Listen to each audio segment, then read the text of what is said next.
State of the Workforce 2021 begins now.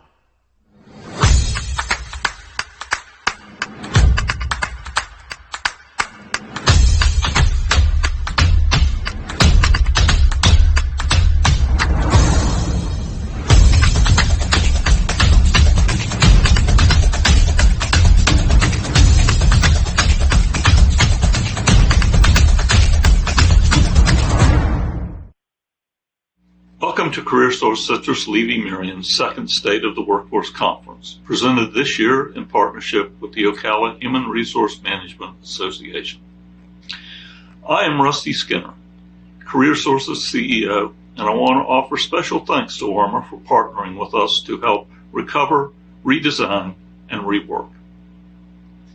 We look forward to continuing to work together to provide timely and meaningful programs for our human resources and business leaders. I want to thank our presenting sponsors, Benefit Advisors, and the Ocala Metro Chamber and Economic Partnership for their continued support. In addition, we are grateful for our many supporting sponsors. Without our sponsors, this conference could not be possible. We can't thank them enough. Today's conference culminates with the presentation of our Bridging the Gap Award. This award recognizes our region's business and community leadership's commitment to promoting career and technical education and career opportunities. This year, we are pleased to honor two such leaders that have gone above and beyond to close gaps in skills, training, and opportunity. We have a terrific program lined up for you today, but before we get started, I want to take a moment and go over some housekeeping. First, to customize your experience, you can toggle windows off and on by clicking on the menu icons on the left. Resize your windows by dragging the bottom right window corner. Reposition them by clicking on the window header and refresh your screen to restore the windows. Second, to get as much as possible out of each presentation, we've scheduled 3 short sponsor breaks throughout the morning. Lastly, Dale French, our moderator for the day, will introduce speakers and handle question and answers. If you have questions for us or the speakers, please add them to the Q&A window below. Now, on to our program, where we start with a brief word from our presenting sponsors, Benefit Advisors, and the CEP.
The CEP is so excited to once again be partnering with CareerSource Citrus Levy Mary in sponsoring the State of the Workforce Conference.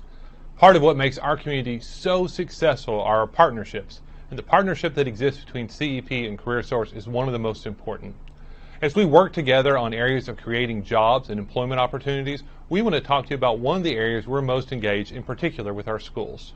Several years ago, we began working very closely with the school system to talk about how do we ensure that every student has the best choice possible to them, so that when they graduate, are they ready to go to work? Are they ready to pursue higher education? Are they ready to enlist? And that they're really ready to do those things. Because if they are, then we're a successful community, we're a successful school system, and we have successful students. We are a community that's growing. We have once again been named to U-Haul's top 25 growth cities. This year we're number 6 in the nation. Of all the cities in the United States, Ocala ranks number 6 because people want to be here. They see the opportunities that exist. We've also recently been named to U.S. News and World Report's Best Places list. Always we've been known as a great place to retire, but now we're making the list as a great place to live and to work and to play. And a great place to start a family and to grow a family. This is a community that's growing, and we're seeing incredible job growth because of that, creating lots of opportunity. Not only are we growing, but we're attracting new businesses. And that's so exciting. You know, if you've maybe driven around and you've seen the new Amazon or the new McLean or the new Dollar Tree facilities, you've seen some of our new IT companies like eResources and iGlobal, or maybe some of our manufacturers like Cardinal LG and Mestizo Snacks. We have so many new things happening in our community, and as that grows, that creates lots of opportunities. We've been named one of the top metropolitan cities in the nation for entrepreneurs. In fact, of all mid-sized metros, we're number 1 for entrepreneurs. And so there are resources here and support to help you start and grow your own business as you're doing a part of being in the Ocala Metro. The other thing that always is important are wages.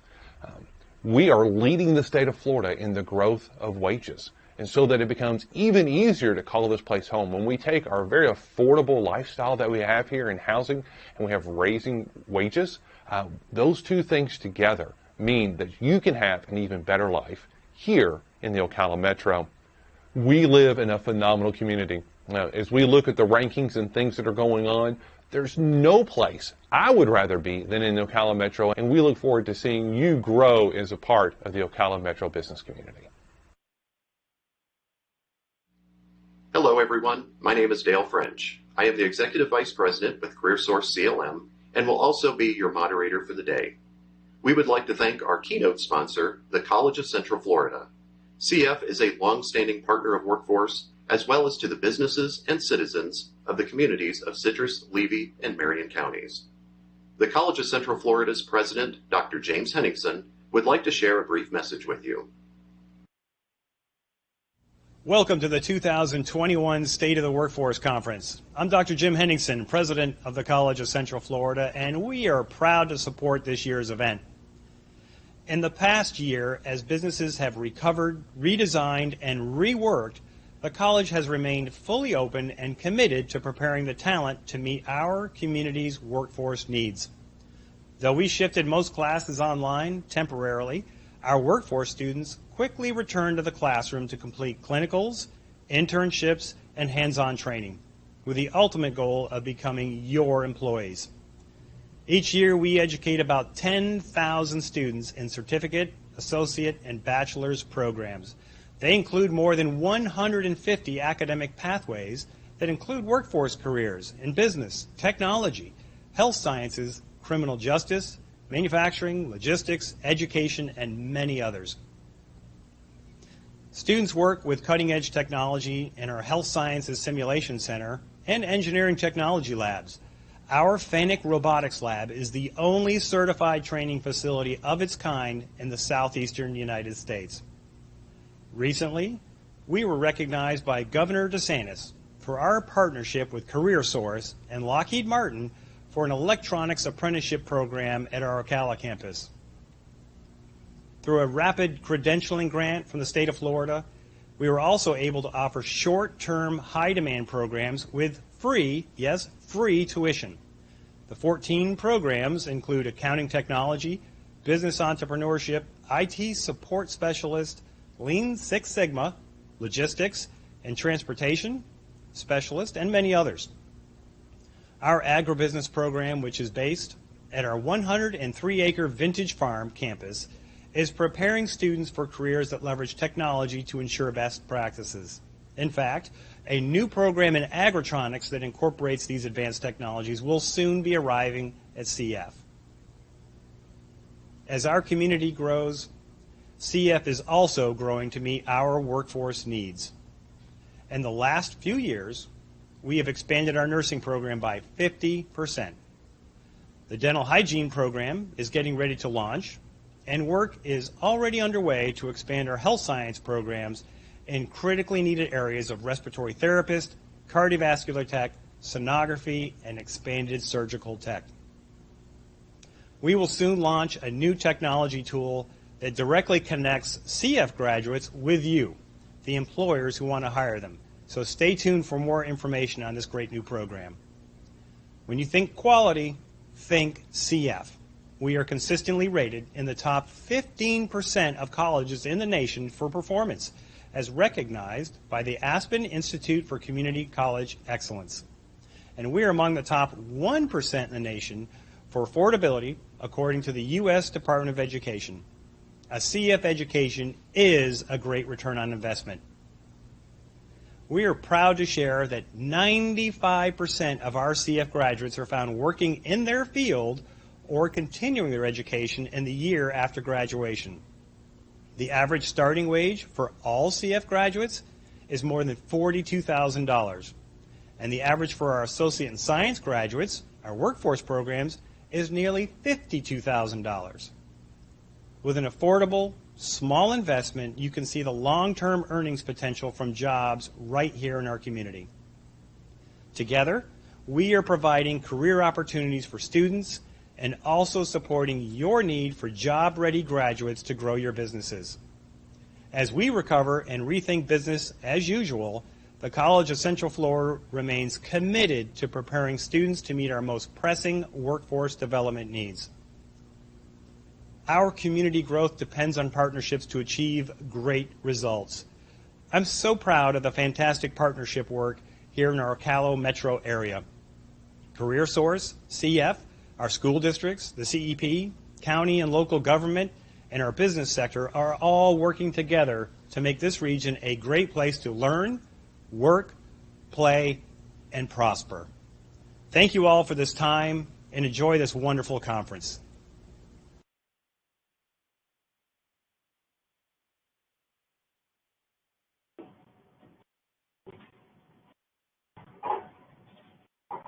Thanks again to our keynote sponsor, the College of Central Florida.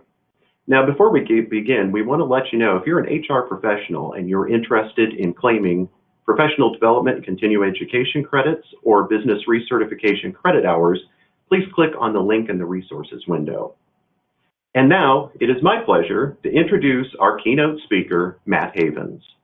Matt specializes in helping his audiences focus less on what divides us and focus more on the bonds that pull us together.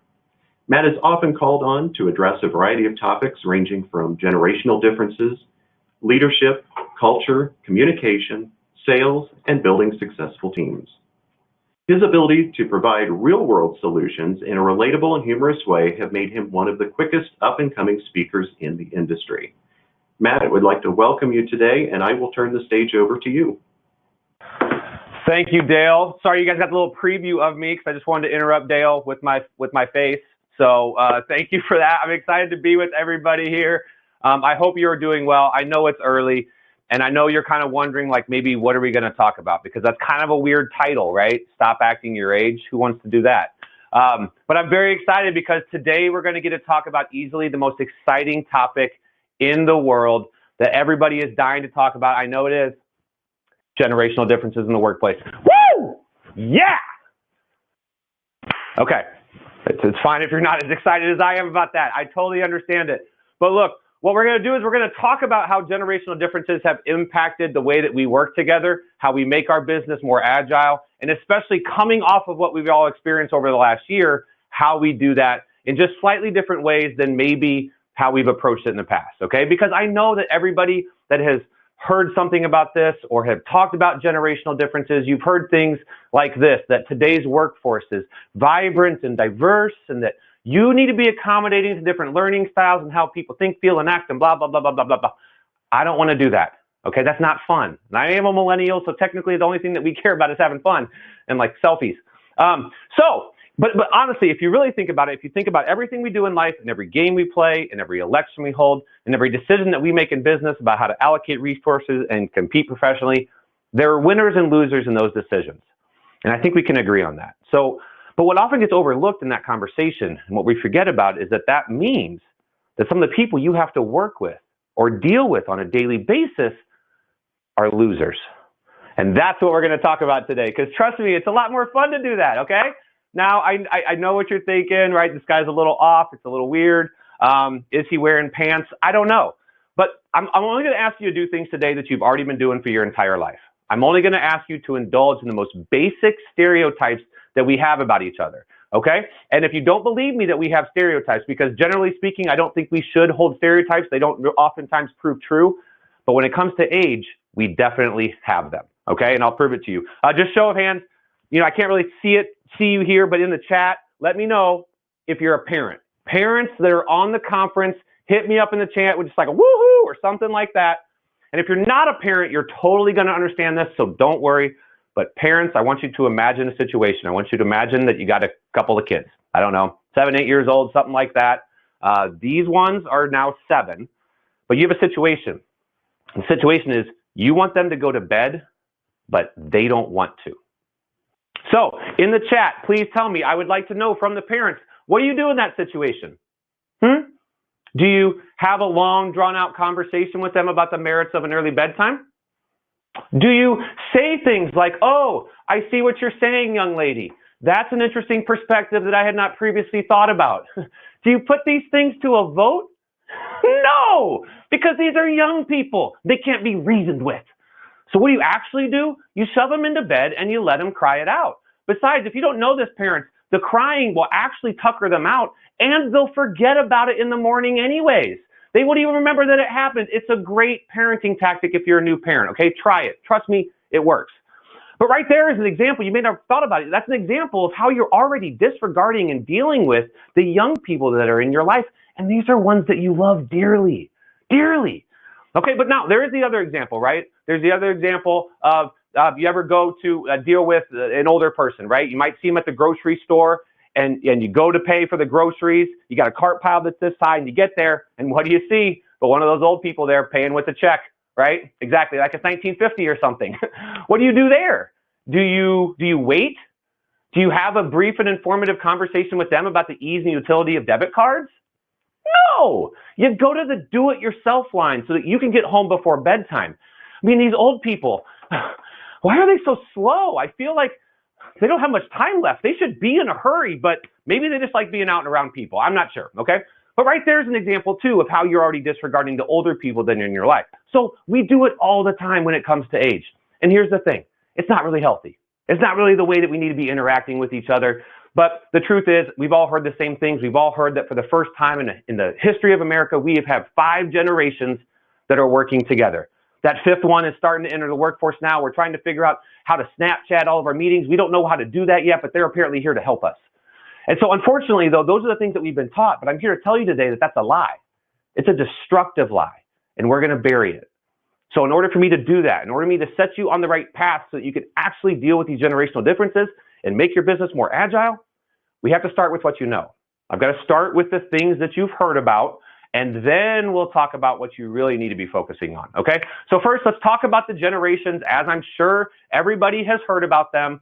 First up, we're going to talk about our matures. This was a group that was born between 1922 and 1946, and their favorite medicines are things like whiskey and cod liver oil. The worse it tastes for you, the better it is for your digestive health, apparently. Their favorite pastimes include things like complaining about all their physical ailments and yelling at young people to get off their yard. They also drive 18 miles an hour below the speed limit, and they let you know that they're turning approximately 7 miles before and 37 miles after every single turn. Before COVID, they can be found anywhere where there was a large group of people at a Cracker Barrel or a Denny's or a walking club at the mall, and they're probably wearing matching sweatsuit track outfits. So that's how you can identify them in the wild. So get ready. Post-COVID, they're coming out. But I do want to be careful about this because this group we oftentimes disregard. We kind of put them on the back burner, and you cannot do that. You absolutely cannot, because this is the group that decided that 3 martinis for lunch is a good idea. They can drink you under the table, folks. So if you are having a beer pong competition this weekend, get them on your team. They're really, really good at that stuff. They're amazing. All right, next up, we have our boomers. And if you are in the chat, if you are a boomer born between 46 and 64, please give me something in the chat to let me know you're there, just so I can get a gauge on who we're dealing with in this audience. Baby boomers, let me hear you. By far, my favorite group. I love, love, love my baby boomers. Or as I like to call you, dirty, filthy hippies. Yeah, don't forget your roots, people. Like I said, born between 46 and 64, your favorite medicine actually used to be LSD, which I don't know if you remember this, but some of you tried to get that into our drinking water. Luckily, your medicine of choice does look a little bit different these days. Now, this is the group that I like to say rebelled against basic general hygiene. So what that means is some of America's top companies today have, never showered in college. They still might not be showering. And you also gave us disco music, for which I'm not sure I can ever forgive you for. But the other important thing I want to point out about this generation is you guys are responsible for the very creation of Generation X and Y, although every day you conveniently act like you had nothing to do with it. You did. I got news for you. The kids weren't buying the participation ribbons for them. It was you. It was you. I know that stings. I know that burns. It's okay. I promise I'll come back at the other generations too, okay? We'll go back and forth on this. All right, next up, we have our Gen Xers. Same thing, Gen X. Let me know if you're in here. Hit me with an X in the chat. Gen Xers, I feel bad for you. I really do. And here's why. These are not my words, but you got the term the slacker generation, which I personally think is hilarious. Hilarious, considering the groups that come after you. But anyways, Gen X, born between 65 and 1980, your favorite medicine is angst, which really isn't even a medicine. It's just a whiny, pouty way of looking at things. Your philosophy is tell us anything that you're proud of and we'll tell you that it's not that big of a deal. I think Adam Sandler really sums it up well. Now, what I will give you credit for, Wendy, love it. Wendy, I'm going to give you credit because you guys did rebel against those crazy disco hippie boomers with the fashion sensibilities of the 1980s. But it's possible that that was worse because I can't begin to tell you what sweat does to an outfit like that. Now, the other thing about this group is you gave us rap music, which I'm personally a fan of. I'm very happy for that, but I know that makes some of you old people mad. So we're actually going to talk about this later too. My brother had this haircut. You all had some really interesting things about the hairs that we need to talk about. And Stacy, I agree. You guys are not slackers. You're absolutely not slackers. Those are not my words. That's a Googleable term that you'll see about Gen X. I don't believe it either. Trust me, millennials and Gen Z, they're worse. But next up, let's talk about the millennials. Let's talk about Gen Y. This is my group. This is my group here. So hit me with a Y in the chat if we got any millennials here. And look, like I said, I will make fun of every group. So I will jump back and forth. At times I will defend my group, and at times I will rail on us. This is one where I do think I need to defend us a little bit because, as everyone knows, our medicine of choice is obviously Ritalin. At this point, it has found its way into every form of cereal that we could possibly find. It's just like part of our DNA. But this is the first group that had to grow up entirely with the internet and with 500 channels of TV. And sometimes I don't think you older people appreciate what that means. So let me just give you an example. From this group of people, we've never had to develop film. Yeah. We've never taken a photo and had to wait 3 weeks just to find out that 90% of it is total crap. We've never made a mixtape for anybody, painstakingly arranging the songs into a specific order so that you could express your love to somebody. we can't even be trusted to look where we're going because we do things like this. Seriously, folks, I think we're barely even people, okay? And I wish I could stop there. I really do. I wish that was it. I wish I was done. We could be completely over with this thing, but there's a fifth generation now. Just from the audience, hit me up with a Z in the chat if you're one of these. Do we have any Gen Z in the audience? Because look, here's the thing. No offense to anybody in Gen Z. I can tell from the chat that I made those Xers mad. They're kind of angry. That's why the angst thing works. But for Gen Z, I feel bad because I'm about to tell you something that's going to hurt. I don't really think that you guys are real. Okay? You're real as people. You matter. I love you for that. But as a generation, I don't think that you guys exist because I think you're just younger millennials. I don't think we needed a separate one. And quite frankly, that baby boomer generation, they're really big. So really, we need you on our side. We could go at them with more aggression if we had you on our side. But unfortunately, we've all been taught about this new generation. So let me just share a couple things about them. First off, they're addicted to likes, which frankly is happening to all of us now. I also think that they're addicted to mobile payments because there's so many of these things out there nowadays. I don't really know what to do. I don't know how to pay, what to do with the stuff. I wish that there was just some universal form of payment that was accepted everywhere that would come around. Maybe this group will help us figure out what it might look like. That would be great. And they're also kind of addicted to craft beer, which I'm kind of cool with. But I do think it's interesting that instead of spending $2 for something you'd like, you'd rather spend $7 for something and hope you might like it. It's just a weird philosophy for me. Okay, but that's what you've heard. Those are the generations you've heard them: matures, baby boomers, Gen X, Gen Y, Gen Z, or as I like to call them, really old people. Old people who don't think that they're old people. Whiny people who can't decide if they're old, or young people. Young people who just want to be adults without actually having to grow up. And then tiny little baby people. Okay? So, and then I promise, if you've ever seen somebody talk about this before, you've probably seen one of these charts. It's got all the generations at the top, all the characteristics down the side, none of which are overlapping, by the way, which I find interesting. And then it just keeps going and going and going. And they tell you, here, deal with this. Here, manage these people. How? You can't be in one generation simultaneously fighting against 2, 3, or 4 other generations and expect to be successful. It'll never work. 2-front war, bad idea. 3-front war, impossible. Besides, it's also not how our brain works. Now, I'm no brain scientist. We will talk about a little bit about what the brain is doing in this situation later on.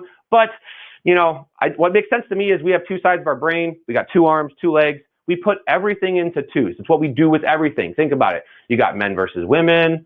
You got Republicans versus Democrats. You got paper versus plastic, Axis versus allies, or MJ versus LeBron. That's what we do with stuff.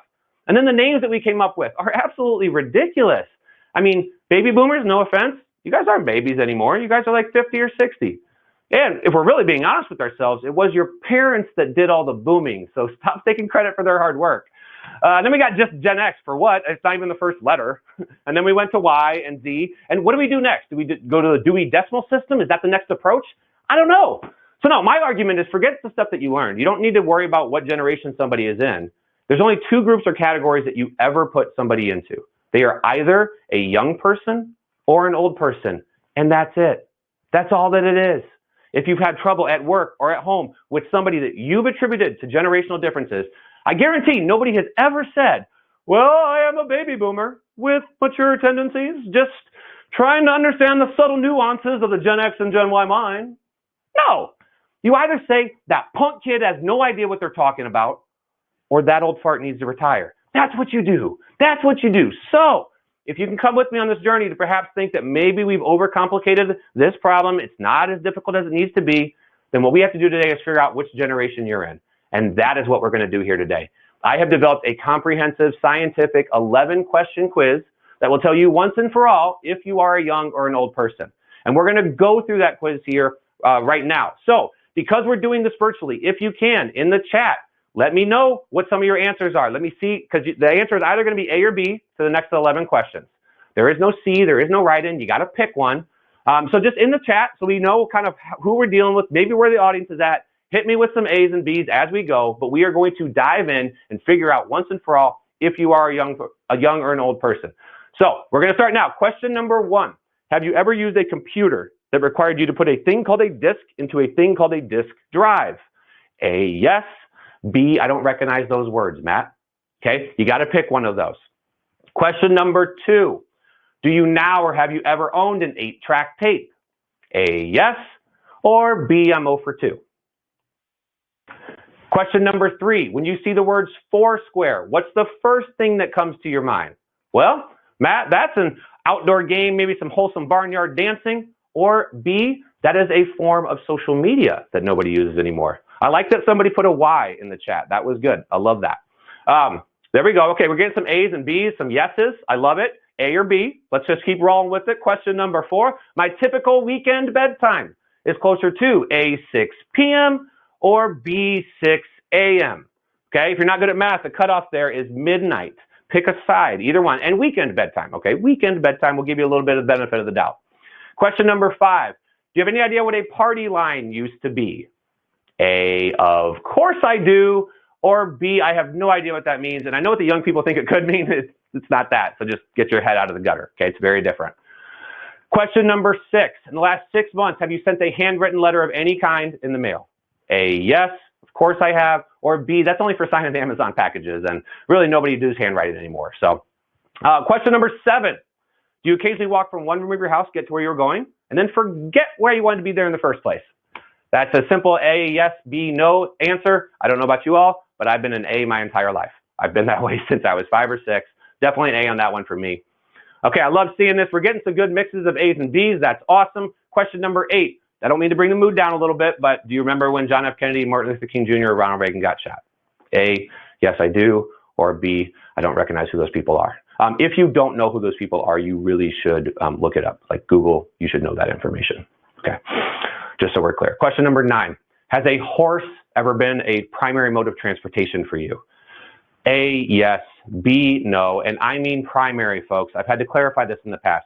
Primary mode of transportation. You took it to school. It had a post. Everybody knew the horse's name. Okay. Question number 10. Madonna covered American Pie, Sheryl Crow covered Sweet Child of Mine, and Darius Rucker covered Wagon Wheel. How does that make you feel inside? Well, A, they're butchering the classics and they deserve to be shot. Or B, they're breathing life into crappy oldies. I know that one stings a little bit if you're thinking on the B side, but yeah, it does. And last question, very simple here. I just want you to be honest with me because some of you are going to try to lie to me. It doesn't mean you're bad people. It's just the natural human behavior. If you had to wait in line for something, which of these lines would be a more important line to wait in?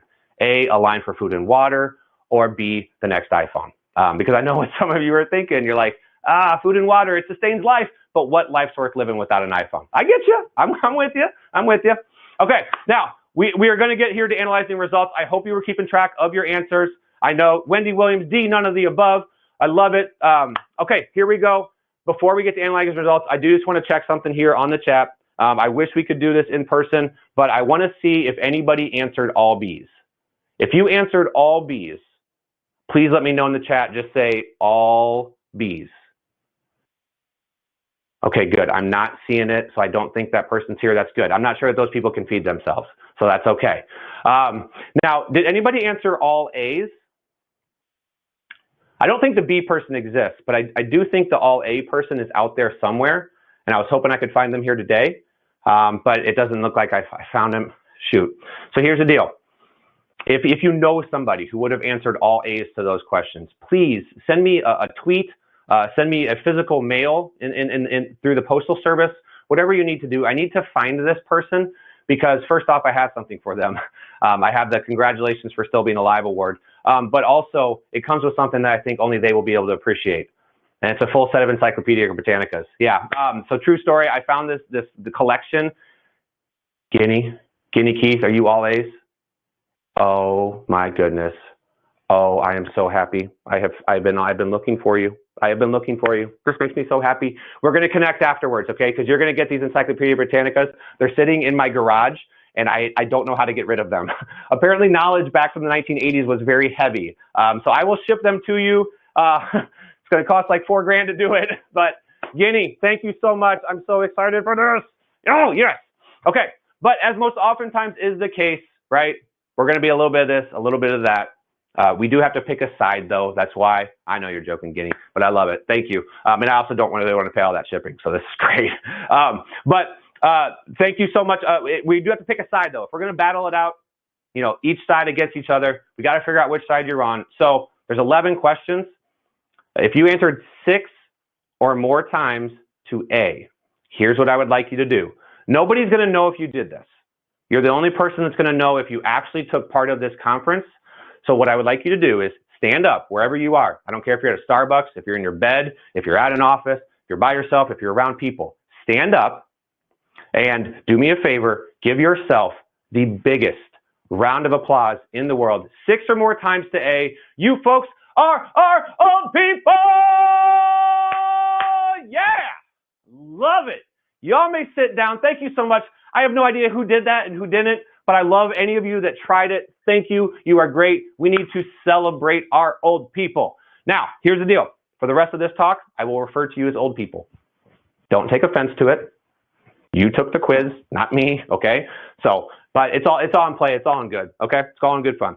Now, conversely, I don't want to leave these other people out. So if you answered 6 or more times to B, I need you to do the same thing. Wherever you are, I don't care if you're at a Starbucks. I don't care if there's people around you. I want you to make a slight fool of yourself. Stand up. Give yourself that same round of applause because you folks are our young people. Yes. Oh, young people. I will make fun of us here for just a second. I think we're the reason for $5 cups of coffee and bottled water because before we were around, those things were free everywhere. We'll pay double for anything with the term organic on it, and that includes plastic bags. And pretty soon, I think if things keep moving in the right direction, which I see no reason why they won't, I think we're going to be moving out of our parents' basement and getting a place of our own. Woo! Paying rent, it feels good. It's just, best part of the month every month. Woo! All right. So look, now we know what we're dealing with. We know who you are. We know maybe you can take those questions in your head and think of the people that you work with and your family. You can probably get them into that space. But here's the interesting thing that starts to happen is by me showing you that, by putting you into these quote unquote boxes, we already start making the same stereotypes again. We start falling into that. We start thinking, oh, I'm an old person, or I know my coworker Tyler, he's definitely a young person, right? And the things start happening. We start telling ourselves these stories again. We start saying things like, oh, these young people, they're lazy, they're unmotivated, they're more interested in social media than any form of productivity. They can't be left in charge of any major decision. And that's easy sometimes for us to prove to ourselves just by looking at some of the tattoos these young people have chosen to get. I mean, I can't defend the flames, the tattoo flames that come up over your face. It's not a good look. But hey, we all made bad decisions when we were in our 20s. Okay. Now, conversely, I also know what the young people think of the old people. We think they're terrified of change. They're technologically incompetent. They're stuck in their ways. And that's easy for us to prove to you by just watching how you've had to handle this pandemic and the Zoom technologies and all this stuff. It's constantly like, is the camera on? So it's okay. We fall into this trap again. We start making these stereotypes and we start battling out again. But the reality is we have to figure out why people are the way that they are. The reality is we're all human. We all have these same desires, these same qualities about us. We just grew up a little bit differently because of the environments that we were put in. And so if we can spend more time, not figuring out is somebody a millennial or a baby boomer, but if we spent time figuring out why somebody is the way that they are, then we can have a better understanding not only of that person, but also how we work together and how we build communities and how we build a culture at the workplace that we're at so that people want to be a part of that. It's about understanding the why. So that's what we're going to do today. Throw out the stereotypes. I'm still going to call you old and young people, but throw out the stereotypes and let's talk about why people are the way that they are. We're going to start by first talking about our young people and why they are this way, because that seems to be the people that we're still trying to figure it out. So there's a lot of reasons for these young people being a certain way, but I do want to acknowledge something happened. Without us really knowing it, without us really feeling the impact at the time, something happened in the 90s that drastically impacted these young people. We got introduced to easily the most fascinating, magical invention of all time. And no, I know what you're thinking. It's not the 2G cell phone. Those were pretty sweet. It's also not the DVR, which is also really, really cool. But I don't know if anybody else has kids. I asked earlier about the parents. I love watching my 6-year-olds have to figure out which, when a commercial interrupts puppy dog pals, the terror on their face because they can't figure out what happened, It was just so weird. It was interesting. But anyways, no, I think you guys can imagine that invention that came about in the 90s that completely blew our mind away was the internet. And pretty much overnight, we got this ability to share and consume information with across the world in an instant like that. Small correction. It did take 8 minutes to load initially, but that has gotten so much better. Okay. It's gotten really quick. We're able to share information fast across the world in an instant to the point where now every day today, every single day, we are uploading over 2 million articles of information to the web every day. Every day, just on Instagram, there's 100 million photos and videos that are being uploaded. I just uploaded one this morning. And also on Twitter, 500 million tweets every single day. That is a tremendous amount of information and misinformation for our brains to handle. Going back to the encyclopedia example, can you imagine how many volumes of Encyclopedia Britannicas it would take for just one day's worth of information for today? I mean, seriously, these young people, they're still like, why do you keep bringing this thing up? I don't know what it is. You don't know what an Encyclopedia Britannica is, and I feel bad for you. You'll never get to experience the joy of looking up information in a book. You just get to, hey, Siri, all of life's questions. Okay, I take it back. I don't feel bad for you. I'm kind of jealous. That would have helped a lot in algebra. So anyways, but my point is, I want to be clear. I'm not an anti-technology. I'm not an anti-internet person, and I don't want anybody really on this call to be that way either, because there is some tremendous, amazing things about what technology has provided for us. It has made our lives easier in countless ways. But the best part of it, in my opinion, is the internet has created this ability for us to create smaller communities in this increasingly larger world. People can actually find their voice online for good or for bad, but hopefully for good. And like literally, people like Justin Bieber had his voice found online. That would have been nearly impossible without it. And so that remains the best part about this internet, this ability for us to create communities, this ability for us to find our place within it. But my point is that in the midst of all of that amazingness, it also overwhelmed our brain's ability to handle that information. And that is not my opinion. That's a fact. It's a fact that's proven over centuries worth of data through a concept called Dunbar's number, which I want to explain to you all just a little bit here. So Dunbar's number was an attempt back in the early 2000s from a British philosopher and anthropologist named Robin Dunbar to try to answer this question. How many people can any one person care about at any given time? And I do think we have to be careful about the word care, because I'm of the belief that there's no limit to the number of people I can care about. I don't know everybody on this call, but without meeting you, I should care about you. I should want you to be happy. I should want you to be successful. I should want you to live a fulfilling life. So there is no limit to the number of people that I can care about.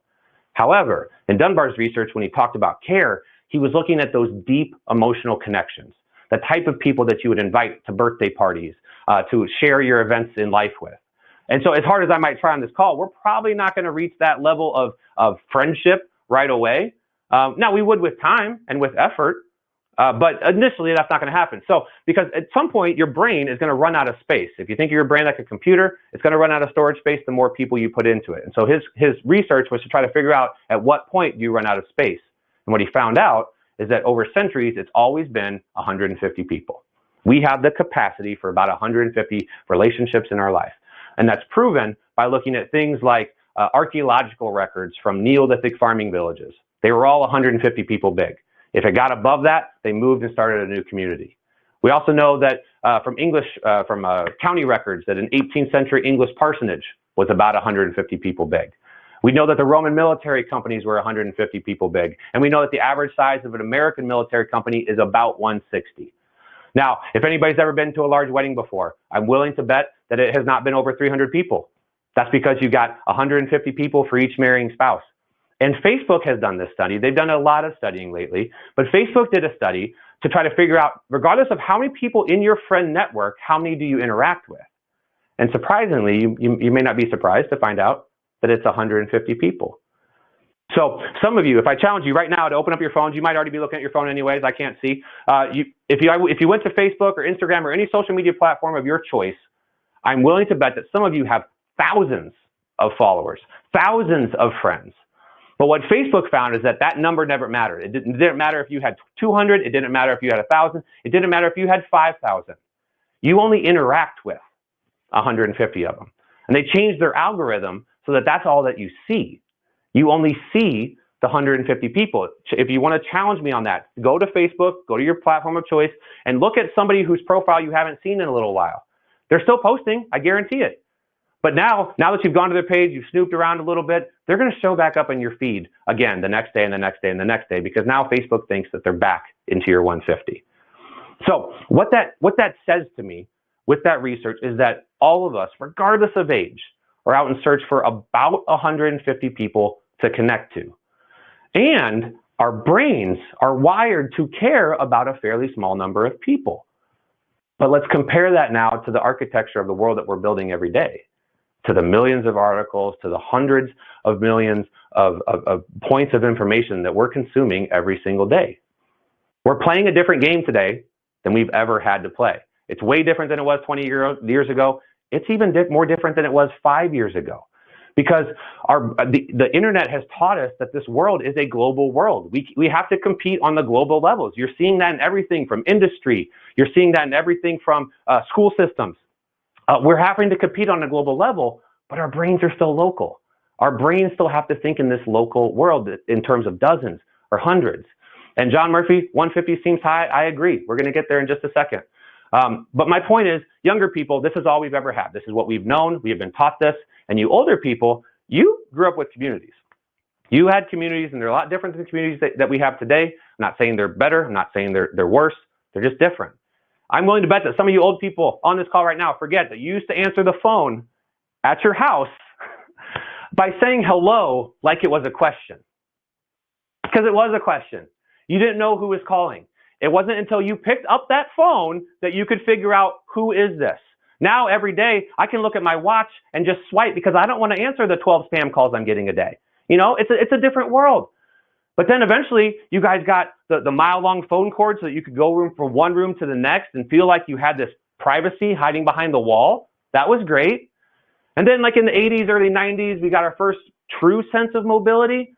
It was the 35-pound car console phone. It was often bolted to the armrest there. I mean, that was great. You seen those old Verizon commercials when he's driving in the car? It's just amazing.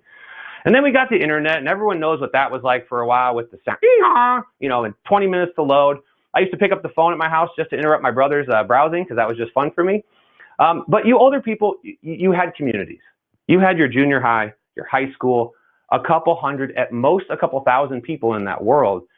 And in a world that big, it's a lot more easy to find those 150 people that are going to ground you, keep you safe, make you feel like what you're doing is interesting and important. The young people, we don't have that. We've never had that because our world since birth has always been global.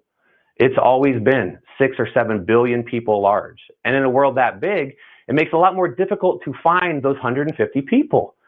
I also think one of the tougher parts about growing up in today's world is that people can show you the best parts versions of themselves. They can make it look like they're always happy, they're always doing interesting things. And when people are always showing you that, they're also hiding the more mundane realities of life. And so what that means, literally, since these young people were born, since they were able to see, they have been staring up at a world that appears to be disproportionately filled with people who are better looking than they are, richer than they are, doing more interesting things than they're doing in more exotic locations, all the while driving fancier cars and living in expensive homes. It's the constant crushing pressure that comes from the world at which we actually feel that we belong to. And I don't expect any young person on this call to articulate this loneliness to you. If you go home and talk to your family members, I don't expect them to say, oh yeah, I'm really lonely.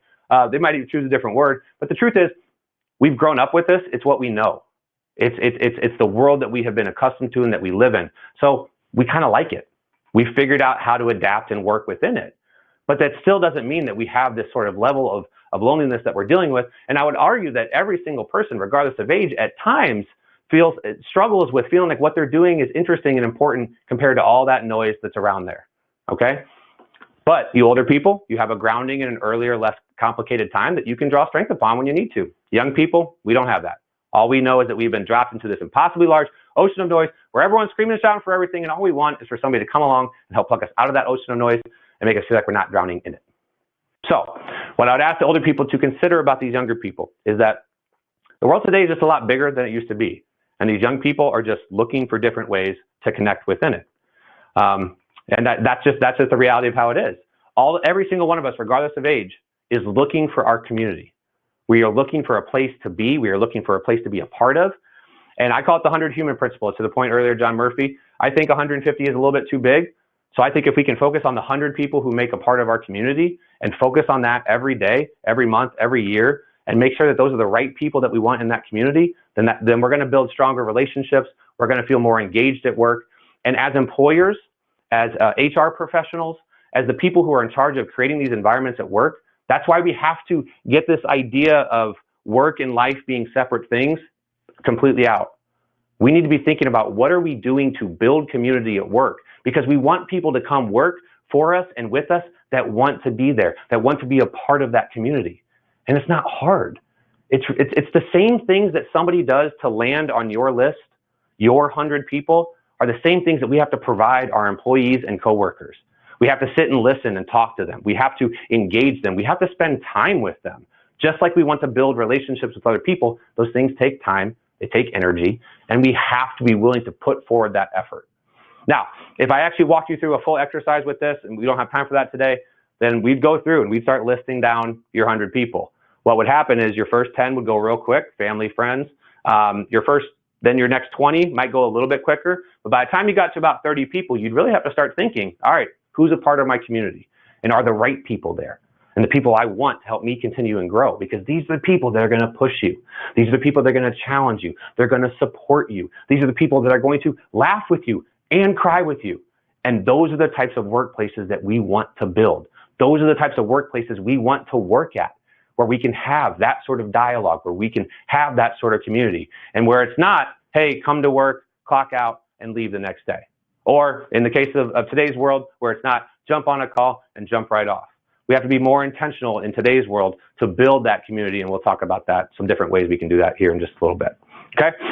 But regardless of your age, I think we can all agree that we're trying to build community. I think it's important. And how we do that, we have to recognize that these young people are coming at it from just a slightly different angle. But I do want to switch gears a little bit and talk to my young people a little bit here, because we become adapted to this idea of instant gratification, and that's through, you know, the likes, the views, the tweets, the retweets, all the stuff, right? But the reality is, we've kind of lost our resemblance with time as a result of that. And if I could, what I would have everybody do right now is find an older person to sort of look at them and analyze the old things about them. But that's really tough to do in a virtual world, and some people don't like being touched or looked at, so we won't do that. But let me just show you a picture here of my brother, Jeff. I mentioned earlier I might talk about him. This is my brother, Jeff. Most of you, I don't imagine, know him. You might think by looking at this photo that he is a half-decent person. I do have a million stories to the contrary, but he's not here to defend himself, so I won't really get into that. I do think, though, your opinion of Jeff would change drastically if the only thing you knew about him was his 9th grade yearbook photo. I mean, easily just awful, right? We can all agree that that's really bad. I got 2 older brothers, so we had 39 school photos we had to take. Easily the worst one. I can say that confidently. Now, I did mention he's not here to defend himself, so I will at least acknowledge that I'm a close second place. But I am here to defend myself. I'm going to. First off, you could see what my hippie boomer parents were trying to do to me. I rebelled. I fought back. But also, it was picture retake day, so I didn't know that this photo was still going to live on my mom's wall for the rest of my life. If I would have known that, I would have made different choices that morning when I went to school. But on picture retake day, you don't get a second chance. That's your last chance. You have to go with it. So this is apparently how I showed up to school that day. If you don't believe me on that, when I was finding those Encyclopedia Britannicas, we actually found my school pictures that I brought home that day. And you'll see the note that I wrote to my mom. Note, these pictures are highly ugly. I didn't know it was picture day. And then I signed it, Matt Havens, picture-y. Yeah, it's not a word. It's not a word nobody told me. I'm not sure how I'm supposed to get better if you don't tell me. But anyways, like I said, let's get back to talking about Jeff, because I don't really like to talk about myself too much. I want to focus on him for just a second. First off, you can see that Vanilla Ice haircut I was talking about.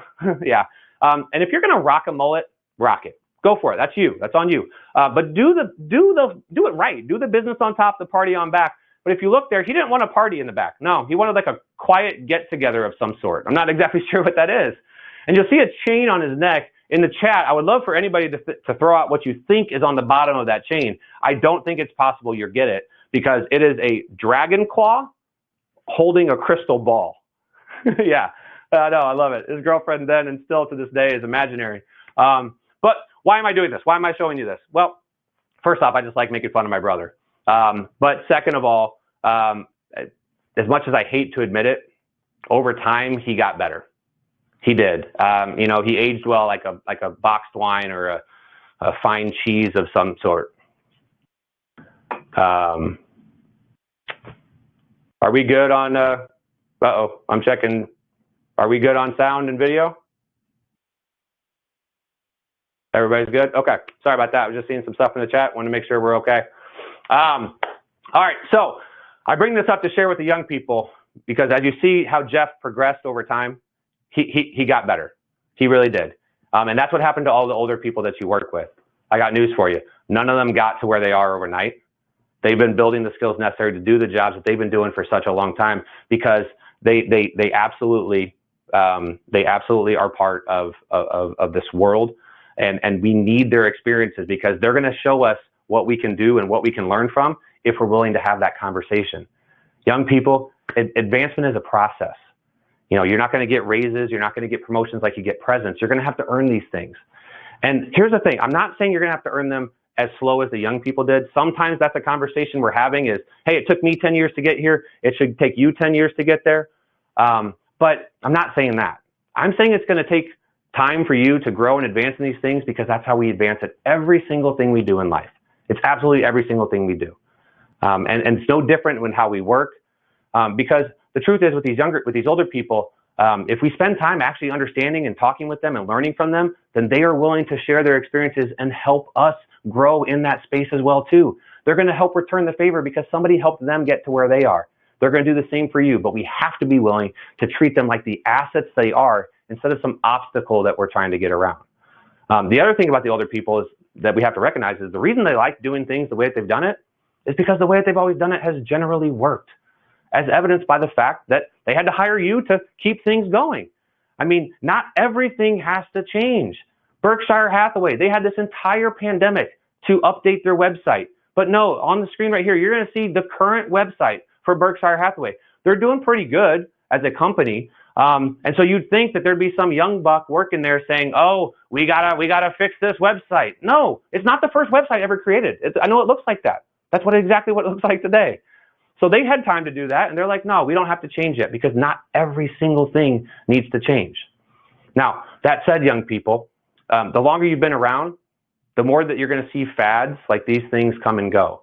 And that's why when you have new ideas and you take it to the older people that are in your life and you say, hey, we need to change things up. We need to do things differently. If they don't immediately like your idea, it doesn't mean that they don't like you. It just means that perhaps they have been burned in the past by some of these ideas. And so they're going to be a little bit more cautious as we move forward with that. Not everything has to move at the speed that you think it has to. And also, I hope that some of these are also just an illustration to the younger people that not every idea you're going to have is going to be a good one. You will fail. You will come up with ideas, you will fail, and that is expected. Failure is a way that we get more comfortable with putting ideas out in conversation, seeing what sticks, and recognizing that sometimes in those failures we learn more than if it had been a huge success. So don't be afraid to have the conversation, but also recognize that not everything's going to go the way that you think it has to go. Now, in fairness, for the older people, I also think we do have to recognize that change is going to keep coming at us. And this last couple of years has been a huge awareness of what's going on in that space and how quickly things can change. But I just want to put it in a slightly different perspective that will, I think, resonate also with the younger people. It's crazy to me that Google was started in 1998. It's been over 22 years, and it feels like it was just yesterday that thing got going. Then you got things like Facebook in 2004. You got YouTube in 2005. You got Spotify in 2006. You got Uber going public in 2014, but starting as a company in 2009. I can barely remember a time when these companies didn't exist. They've been with me in my life, my mental life, the whole time. And so I know you older people are sick to death of hearing that the world is changing faster than it ever has before, and you should be a little sick of that. But the truth is, for you or for anybody who got born before the internet really got going, the world is changing faster than it ever has before. But for the young people you're working with, for the young people that you might be employing and bringing into your organization, the world's changing at the exact same speed that it always has. It might have got sped up just a little bit in this last year, really threw a curveball at us, but it's still going at pretty much the exact same speed that we are accustomed to, and it's why we like it. I mentioned earlier that we've had to adapt to this space, and we've had it for our entire time. So for the older people, I just need you to appreciate that maybe the world is moving at just a little bit of a different pace for you, and that's okay. That's okay to have this different space that we're going to have to deal with. That's why we need to have enough conversation and work together to talk about it, because every decision that we're going to have to make going forward needs to balance the speed and nature of change with the patience to understand where we're going. And there's a lot of examples I think we could use here, but I want to use just one more parenting example because I think this one hits home, even if you're not a parent. If you are a parent, especially of younger children, then you know that some of the days that you're going to have to go deal with are long. They are so unbelievably long, especially COVID, trying to conduct work with two kids homeschooling that don't want to do it and knocking in. I'm surprised neither one of them are here yet. It's actually because I shipped them out of the house for the day. But some days are so long. It's absolutely excruciatingly long, but we also know that the years are short. And so we lose this perception of time. If you ask an older person whose kids are now out of the house, they'll tell you inevitably some version of cherish the younger years, little kids, little problems, which I think is hilarious because halfway through this sort of lockdown, one of my children went on a 3-week sleep strike, waking up every time, 2 hours to go to bed, multiple times throughout the night. And I kept telling myself, little kids, little problems. It was a big problem. Okay, it was a real big problem, so much so that I tried to sell her on eBay, but apparently that is against their terms of agreement. I'm joking on that. Nobody call the police. I'm just joking on that. I did not try to sell her. But my point is, right, we're always in this battle and perception with time. Every person is going to approach change with a different perception of how they're dealing with time. So we have to recognize that we're all battling that balance. Sorry, this is a picture of my kid throwing a fit. Because also, I don't know if you guys don't know this, when you're tired, you get really cranky, and so that was her. But if you don't balance the speed and urgency, then you're going to have issues like Blockbuster had, right? They were focused on. Everybody thinks Blockbuster went kaput because of Netflix. No, the real issue was it took them 5 years to get rid of late fees. Late fees was the cause, their number one source of income at the time, and so they kept holding on to that without thinking about the customer experience. They were kind of not worried about the speed and pace because they were just being comfortable. Some people might remember Farmville. This was the company Zynga. It was Facebook's largest app developer at the time, and they were so focused on Farmville and just in the now and the nature and pace of change there that they had no plan for going forward. And so ultimately, they're still around, but they're not nearly the number one developer that they were from just a short time ago. So we're always going to have to balance this urgency and patience.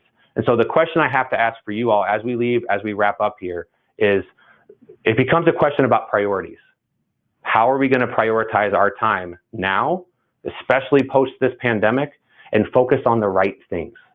Focus on the important things.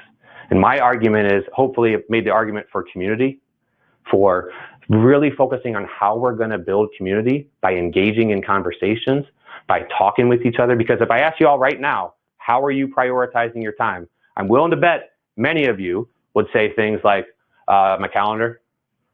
You might say like meetings. Some of you, if you're being honest, you'd say, I don't know. I got no clue. We have to be focusing on the right things. And I promise if you want to go through life, you will get through it. Or with the time that we have here left on this earth, we need to prioritize the important things in our life. And it's going to look different for everybody. But what we need to do as organizations, as leaders, is to understand our teams, what's their priority, so that we can be the best leader for them. For ourselves, we need to understand what's important to us so that we can make a plan and make sure that those things remain important in our lives as we go through work, as we go through this work life that we have to live. So it's a question I like to ask is, what's your right now plan and what is your patience plan? What do we need to do right now to focus on today? But what are we also building towards? Because if we lose sight of one or the other, we're going to get out of whack. It's the balancing act we have to keep. So we have to be willing to do that for our teams, for ourselves, and move forward in that space. Now, just to kind of wrap up here a little bit, if we go back to kind of the old versus the young conversation, I'm going to put on the screen here just a couple of takeaways that I hope you might get from this. Advancement is a process, not a right, and it's also a process that never stops. If you would like, you can text 668 the words Matt to 66866, and it's going to shoot you a downloadable PDF. We also provided that for the conference, so you'll have this anyways. But if you text Matt to 66866, it'll sign you up for like a once a month, maybe once every 2 months newsletter that we send out with more content and information related to generations and leadership. So if you're interested in that, please do that, or just shoot me an email at matt@matthavens. But I just want to leave you all with this as we wrap up here. No matter what generation you're a part of, you don't know everything there is to know. And that's why we need each other. We have to be willing to have the conversation, work together, build community, and understand the role that time is going to play on us and everyone around us. Thank you so much for your time. I greatly appreciate it. I'm going to turn it back to Dale so that we can have any questions and move on to the next part. Thank you for your time.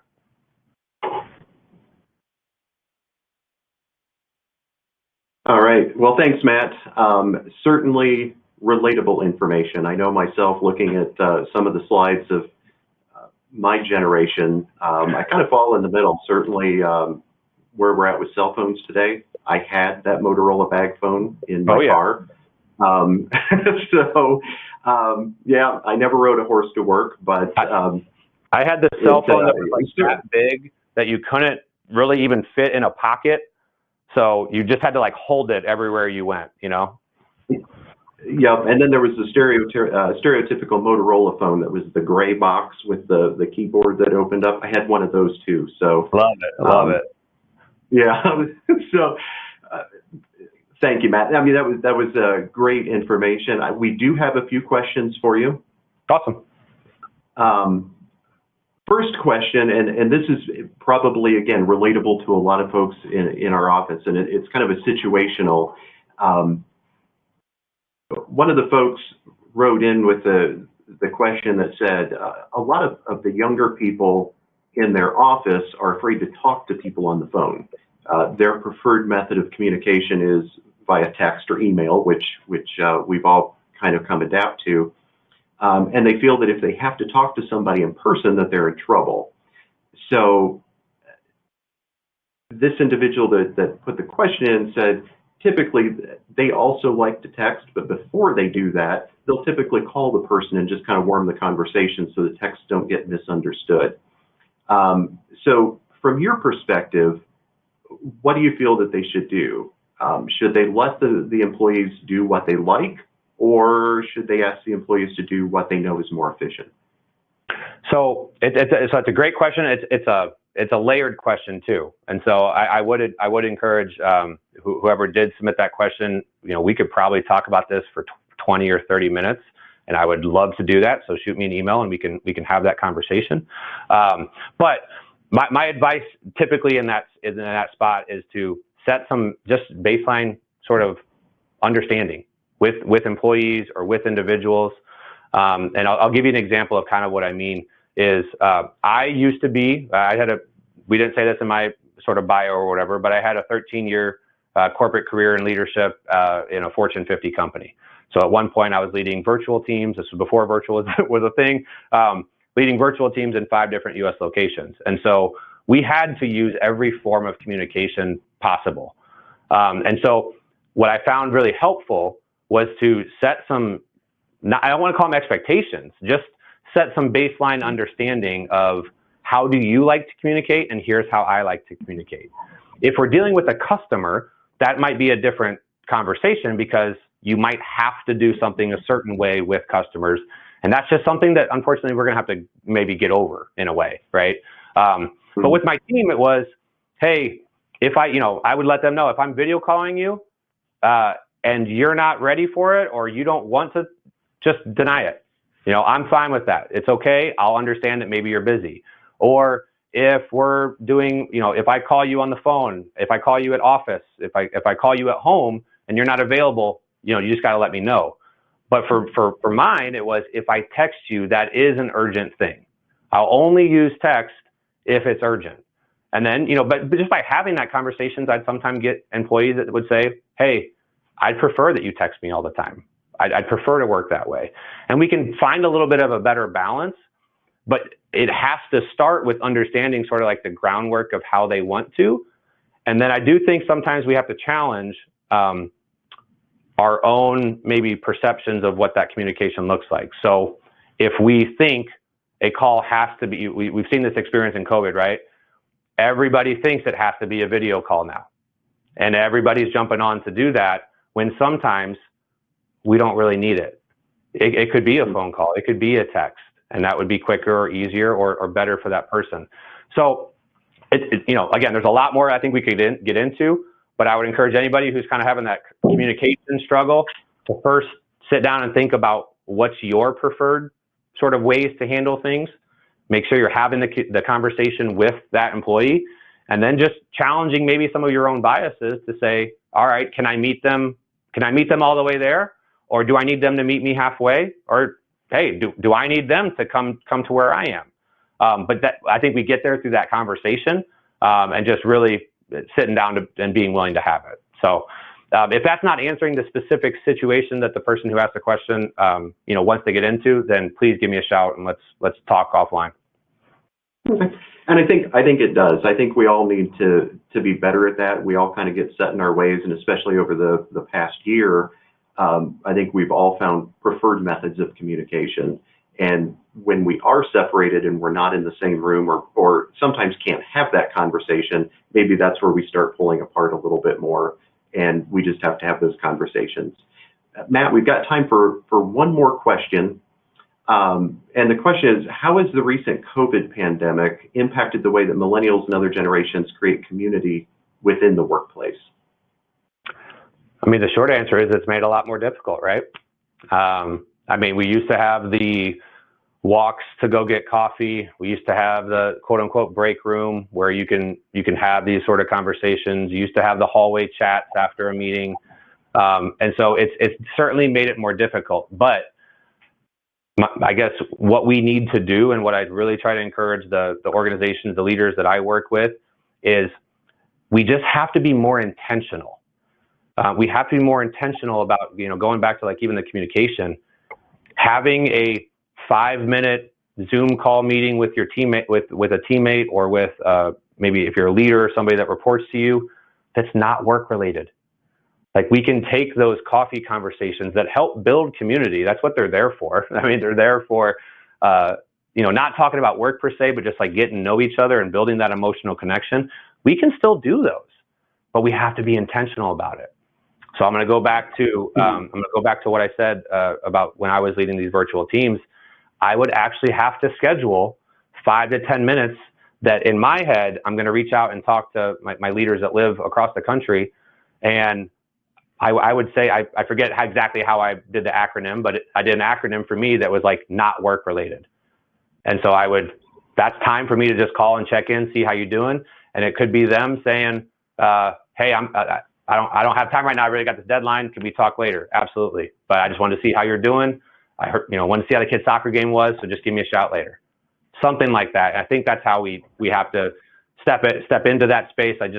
We have to be more intentional of doing that. Yep, agreed. Well, Matt, thank you so much. I think we'll wrap it up. Appreciate you coming in today, and have a great rest of your day. Thank you so much for having me. I really appreciate it. All right, thanks a lot.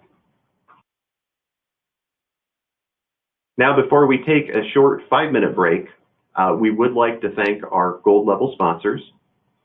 First is Eckerd Connects. Eckerd is a leader in youth workforce development efforts.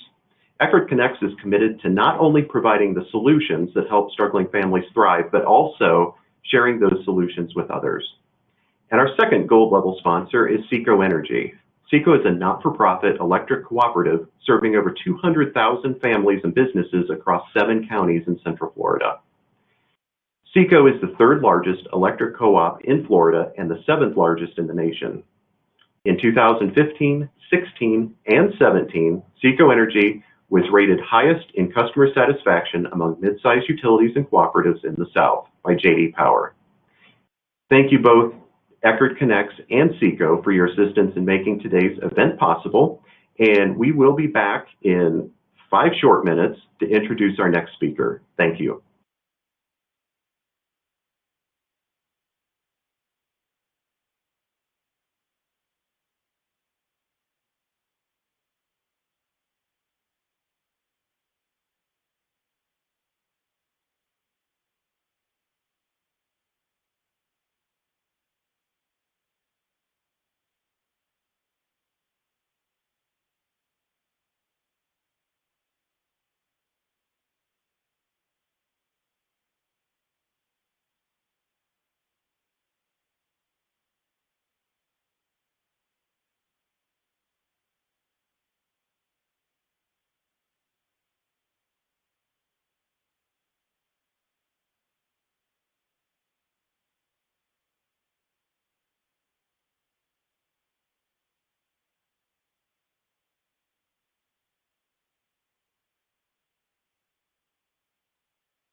And welcome back.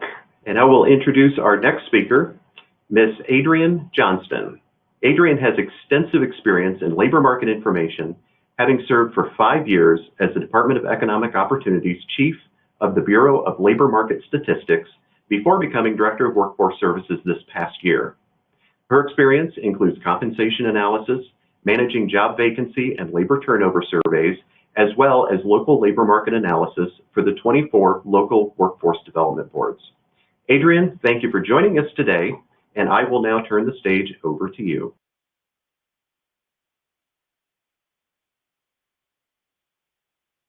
Hi, I'm Adrienne Johnston. I'm the Chief Economist for the Department of Economic Opportunity. Today I'm going to share some insights and data that we have related to Florida's economy and the economy for the Citrus, Levy, Marion County areas.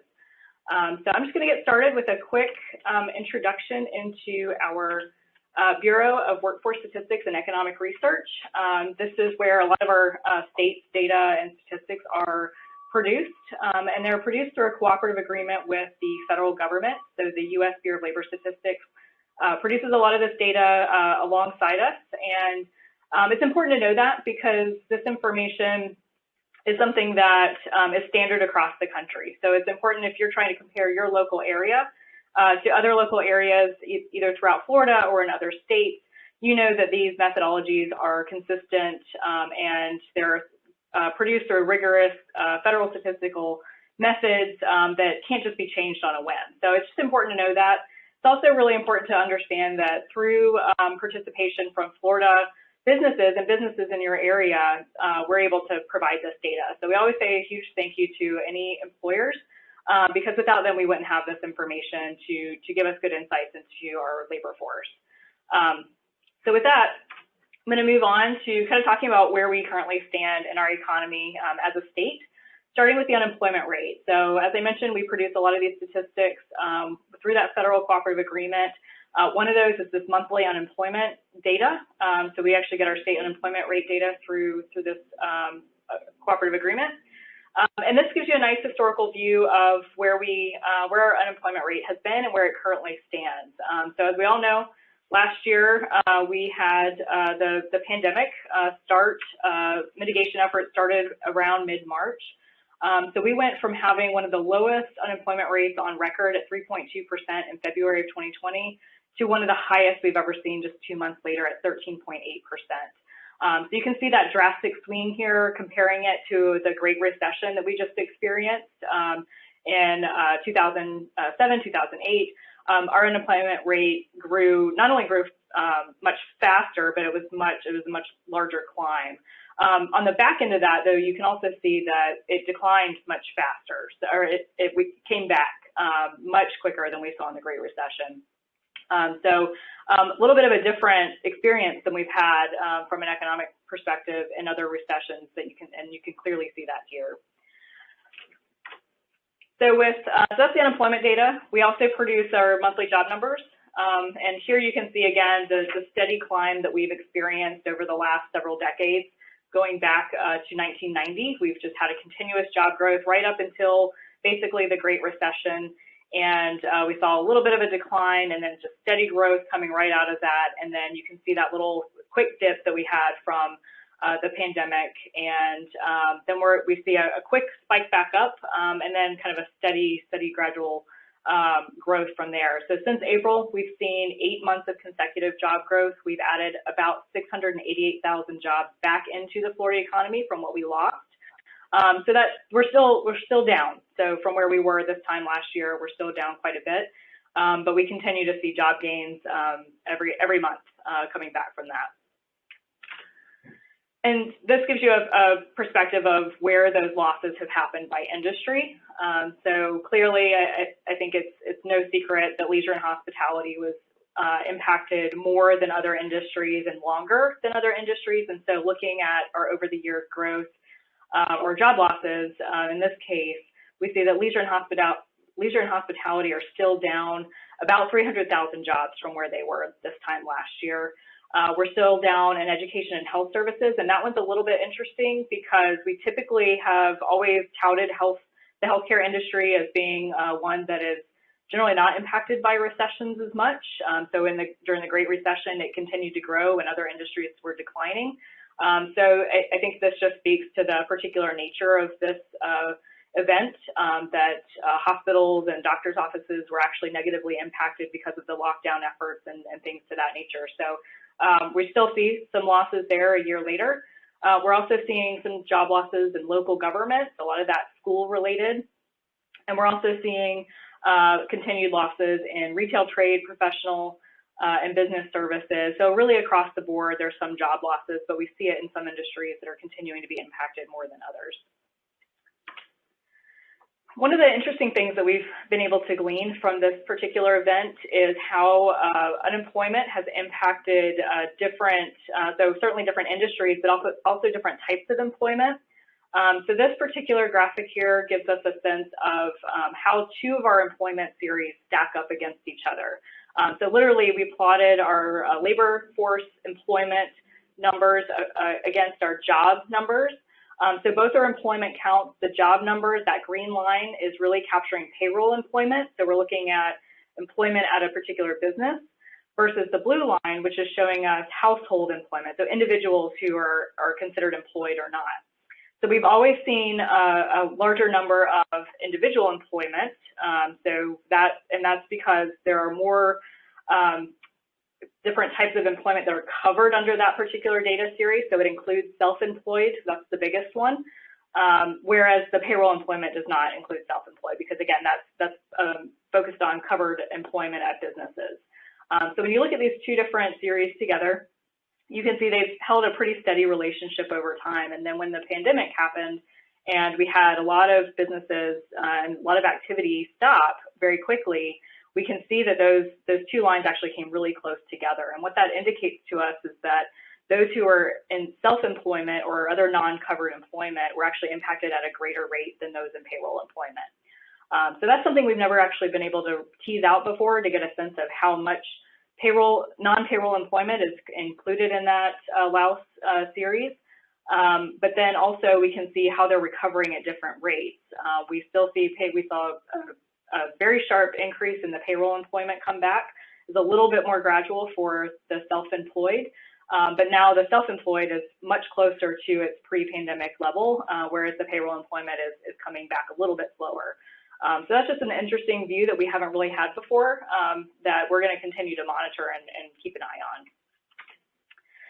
on. So another, just for some perspective on how this particular event has played out, we plotted the different recessions that we've experienced against each other to see, how did job loss happen relative, in terms of time, and then how did recovery happen in terms of time. And so what you can see here is that we have, when you look at the black line, which is the most recent event that we're still experiencing, we see a very drastic decrease in employment, a sharp increase coming back up.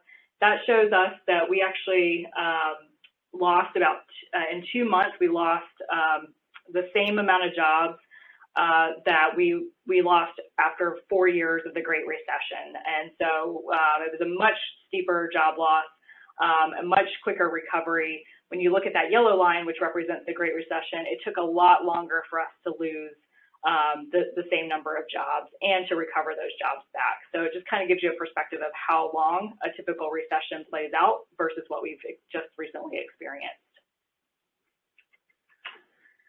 So one of the other measures that we look at are online job ads.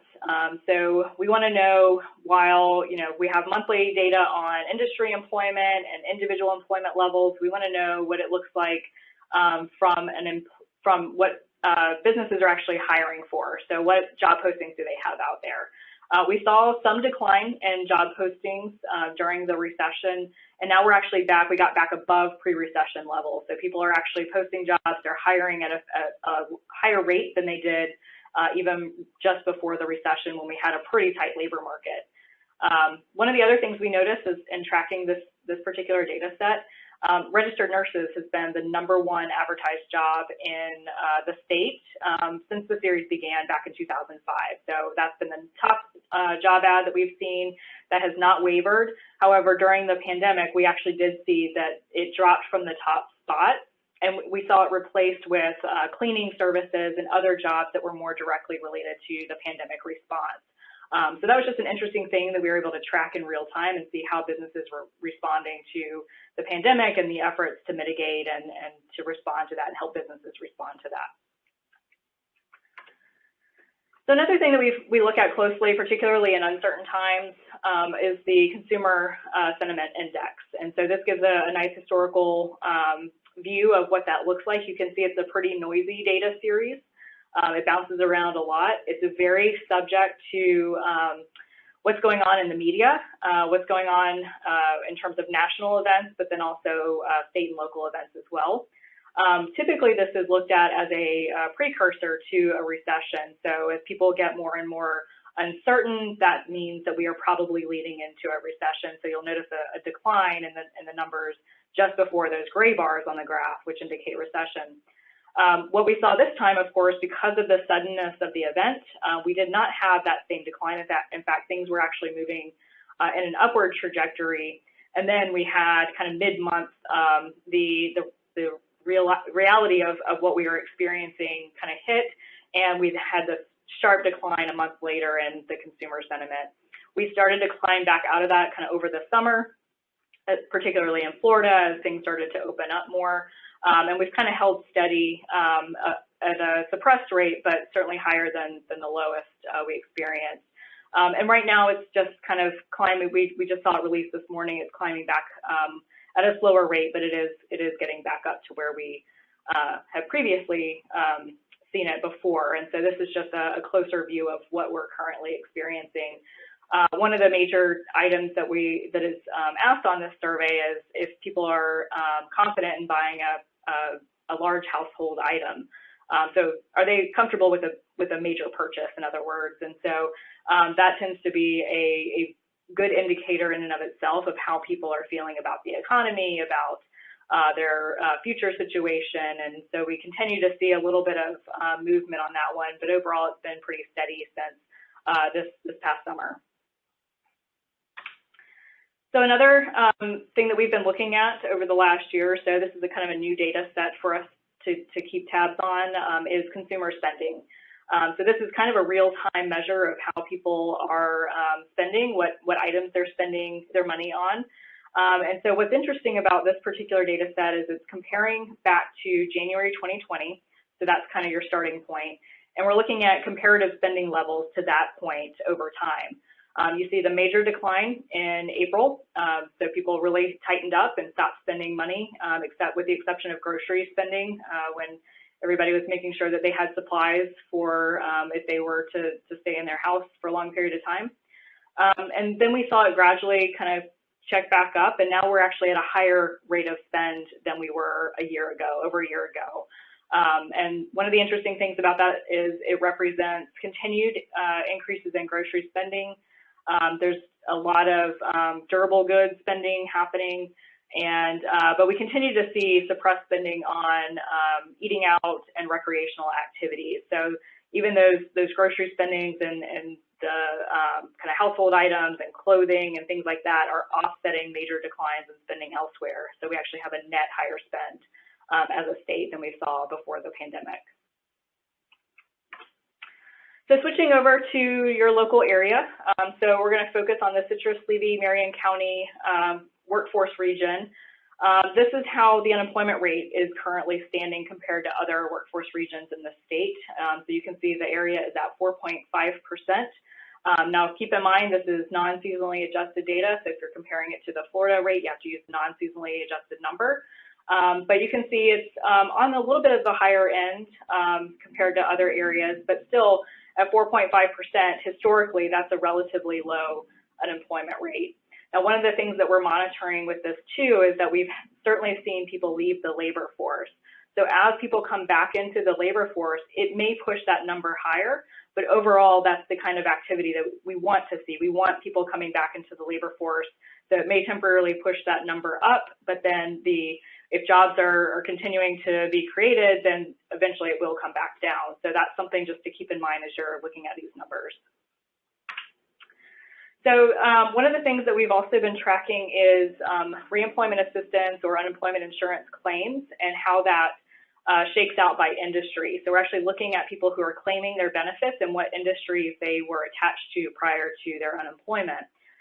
So we still have a lot of folks who are applying for benefits that do not have an industry indicated.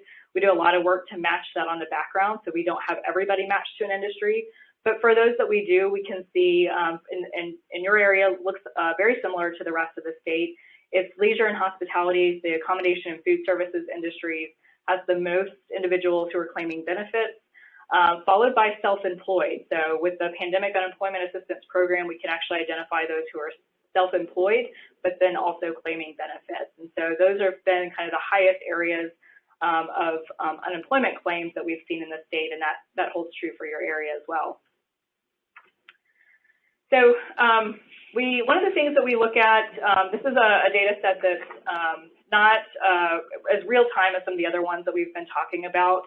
This is the inflows and outflows of labor within your area. So this is focusing on Marion County. What's interesting about this is you get a sense of how commuting patterns work in your area. So we know not everybody lives where they work. And so when you're trying to understand industry growth and you're planning for workforce development, it's important to know, where are people coming from into your area to work, and where are people who live in your community going to work. So in particular for Marion County, we know that the top 3 counties that employ Marion County residents are Orange, Lake, and Alachua counties. And then the top 3 counties that Marion County employs, people are coming from Citrus, Lake, and Orange County. So there's a lot of movement across back and forth within those areas, but by and large, most people do actually work and live within Marion County. So there is a lot of activity across county lines, but most of the folks who live in Marion County actually work in Marion County. And that's not always true across the state. We actually have a lot of communities where most people in a particular county actually work elsewhere outside of that county, or most come in from outside. So that's kind of the dynamic that's going on in your region. So just a snapshot, we have some data on the top employers, and this is particular to the Ocala MSA, which is Marion County. So it's most notable here, I think, is across the board, it's pretty diverse. So you have certainly government is the largest employer with the school district, but you also have several private sector businesses across different industries as well. So this is just a helpful snapshot to know who actually are your employers in your area. So this is that same graphic that we looked at earlier for the job growth numbers, and so it looks very similar to what we saw across the state. I think some trends that you see a little bit different would be after the impacts of the Great Recession were felt a little bit stronger in your area than compared to statewide. So you see a steeper decline coming out of the height of job growth prior to the Great Recession, and then you see that same steady long-term growth coming out. And then not quite as steep of a decline in employment related to this most recent event, and a much faster recovery than what we see in the rest of the state. So a little bit different for this region. The industries that are the top employers within your region are pretty similar to what we see across the state, with a couple exceptions. So healthcare is the highest industry for employment in the Ocala MSA, followed by retail, trade, leisure, and hospitality. What we see a little bit less of in your region is the professional and business services. So that tends to be a higher industry for employment across the state, but it's still within the top 5. So with that, what industries, where do they stand now relative to the job losses from the pandemic? And so we saw a similar graphic earlier where all industries across the state were pretty much still below their employment levels from last year. This gives a little bit of a different picture for the Marion County area. So you're actually seeing job growth in trade, transportation, utilities, retail, trade, manufacturing, where we haven't quite seen those recover completely across the state.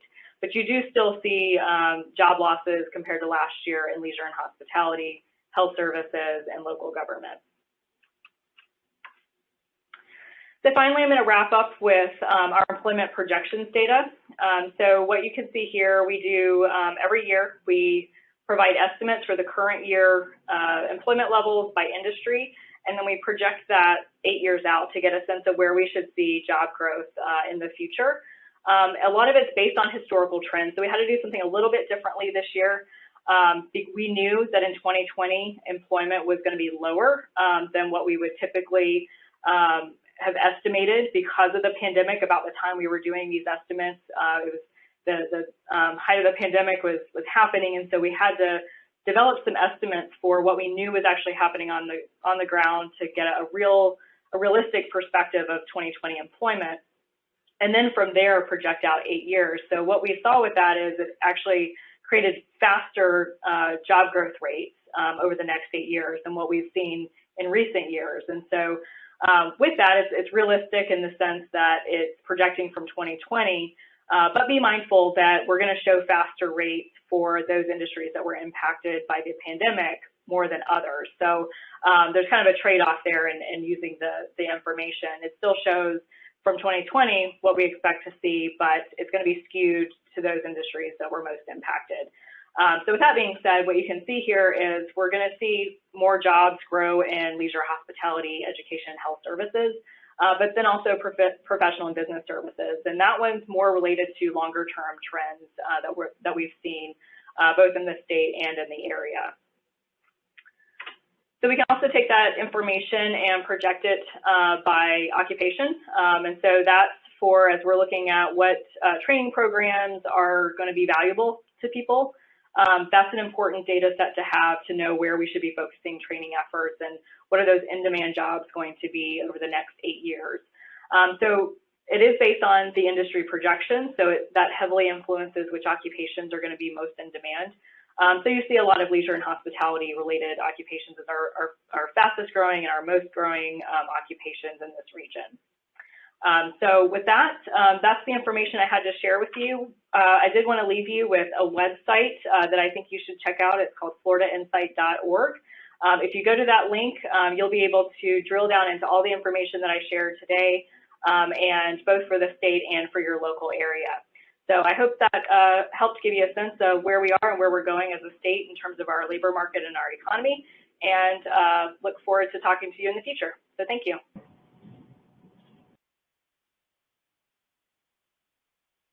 Thank you, Adrienne.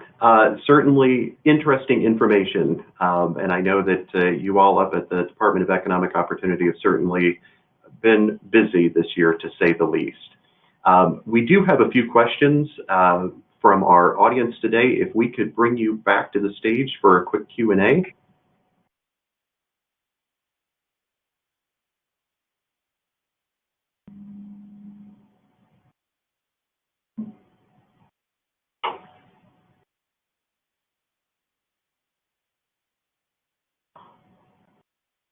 Hey, Adrienne, I can see your window is opening up, but I don't see you. Can you or hear you? Hi, can you hear me now? I got you now. Good morning. How are you? I'm great. How are you doing? We are doing great. So definitely some interesting information when we look at employment statistics, and especially, I mean, over the last year, things have been so up and down throughout COVID, and it seems like we've gone through a lot of phases of we're starting to get over COVID. Now it's back in. People are going back to work. People are going back home. So we've got a few questions, if you've got a few minutes. One of them was put in by an individual in our audience that is with an HR organization, and they are constantly hearing about employers looking for people. And why do you think they cannot find the workforce these days? Yeah, that's a fantastic question, something we've definitely been looking into very closely here at the agency. I will remind folks, too, it's kind of interesting to think back to before the pandemic. We were actually in a very similar situation, but for very different reasons. So we had a very tight labor market in February of 2020. We were hearing from employers that it was very difficult to find the qualified talent that they needed to fill jobs. So we were, approaching that from looking at skills and trying to upskill folks and finding training opportunities to get them into kind of higher level, higher paying jobs to meet those demands from employers. So here we are. We're still dealing with the effects of the pandemic. There are still folks who have not received a vaccine yet. They're still not quite comfortable moving back into the labor market. So we have certainly seen a lot of gains in employment. We've seen a lot of movement back into the labor market. So people are connecting back into jobs when they do join the labor market, and that means that they're either employed or they're unemployed but looking for work. So they're getting jobs, but what we don't have is that full level of engagement that we had prior to the pandemic. And of course, that's for a variety of reasons still related to the pandemic. Like I mentioned, just some discomfort, uncertainty related to going back into the workforce. There's still some childcare needs as well that folks are dealing with. And so the more that we get back to the same level of services for parents and for employees, then that will help people feel more comfortable in going back into the labor market. Okay, and that makes sense. Now, in one of the charts in your presentation, you showed the trending of the job ads. And kind of piggybacking on that last question, we're seeing a lot of businesses, we have a lot of job listings, and we're having a hard time right now filling those positions because of lack of talent. But in looking at your chart, there was a dip in February of 2021 where the job ads decreased. Why do you think that occurred? So there are one thing to keep in mind when we're looking at online job ads is that this is directly from employers. So this is information based on what an employer puts into an online platform to advertise for a position. So there are certainly going to be some seasonal effects to the job ads data. So I think we saw that a little bit in February.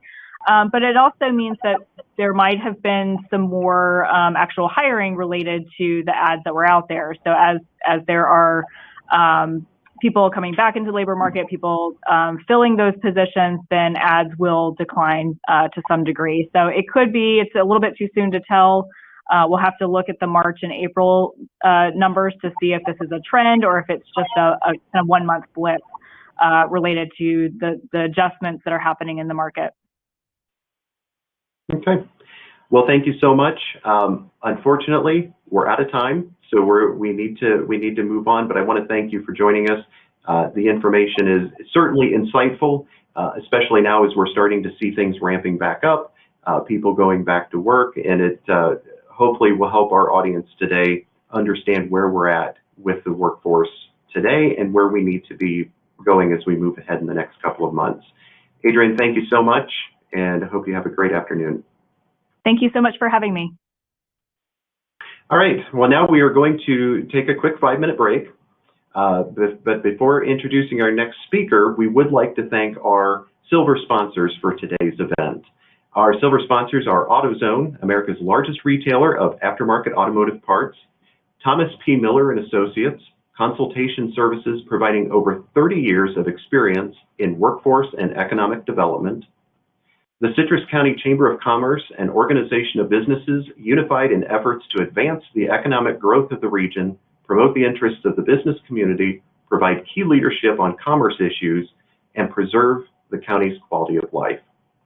And finally, we would like to thank the International Brotherhood of Electrical Workers, Local 222. The International Brotherhood of Electrical Workers is the oldest, as well as the largest electrical union in the world. So thank you again to all of our silver level sponsors. And we will be right back after a quick 5-minute break, and we will hear from Dr. William Beach with the U.S. Department of Labor.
Welcome back.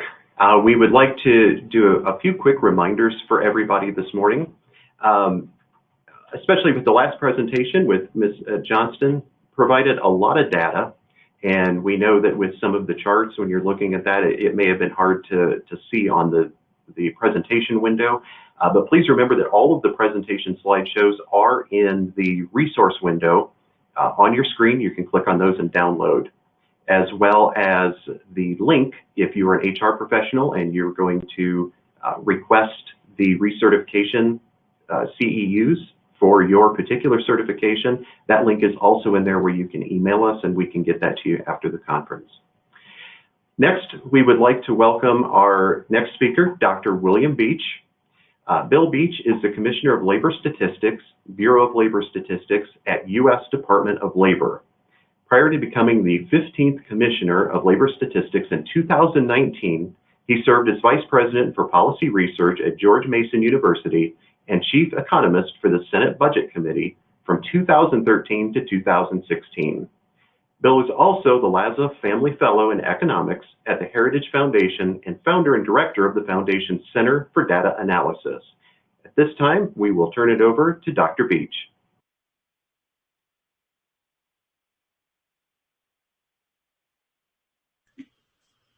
Well, good morning. My name is Bill Beach, and I'm the Commissioner of Labor Statistics with the Bureau of Labor Statistics and the U.S. Department of Labor.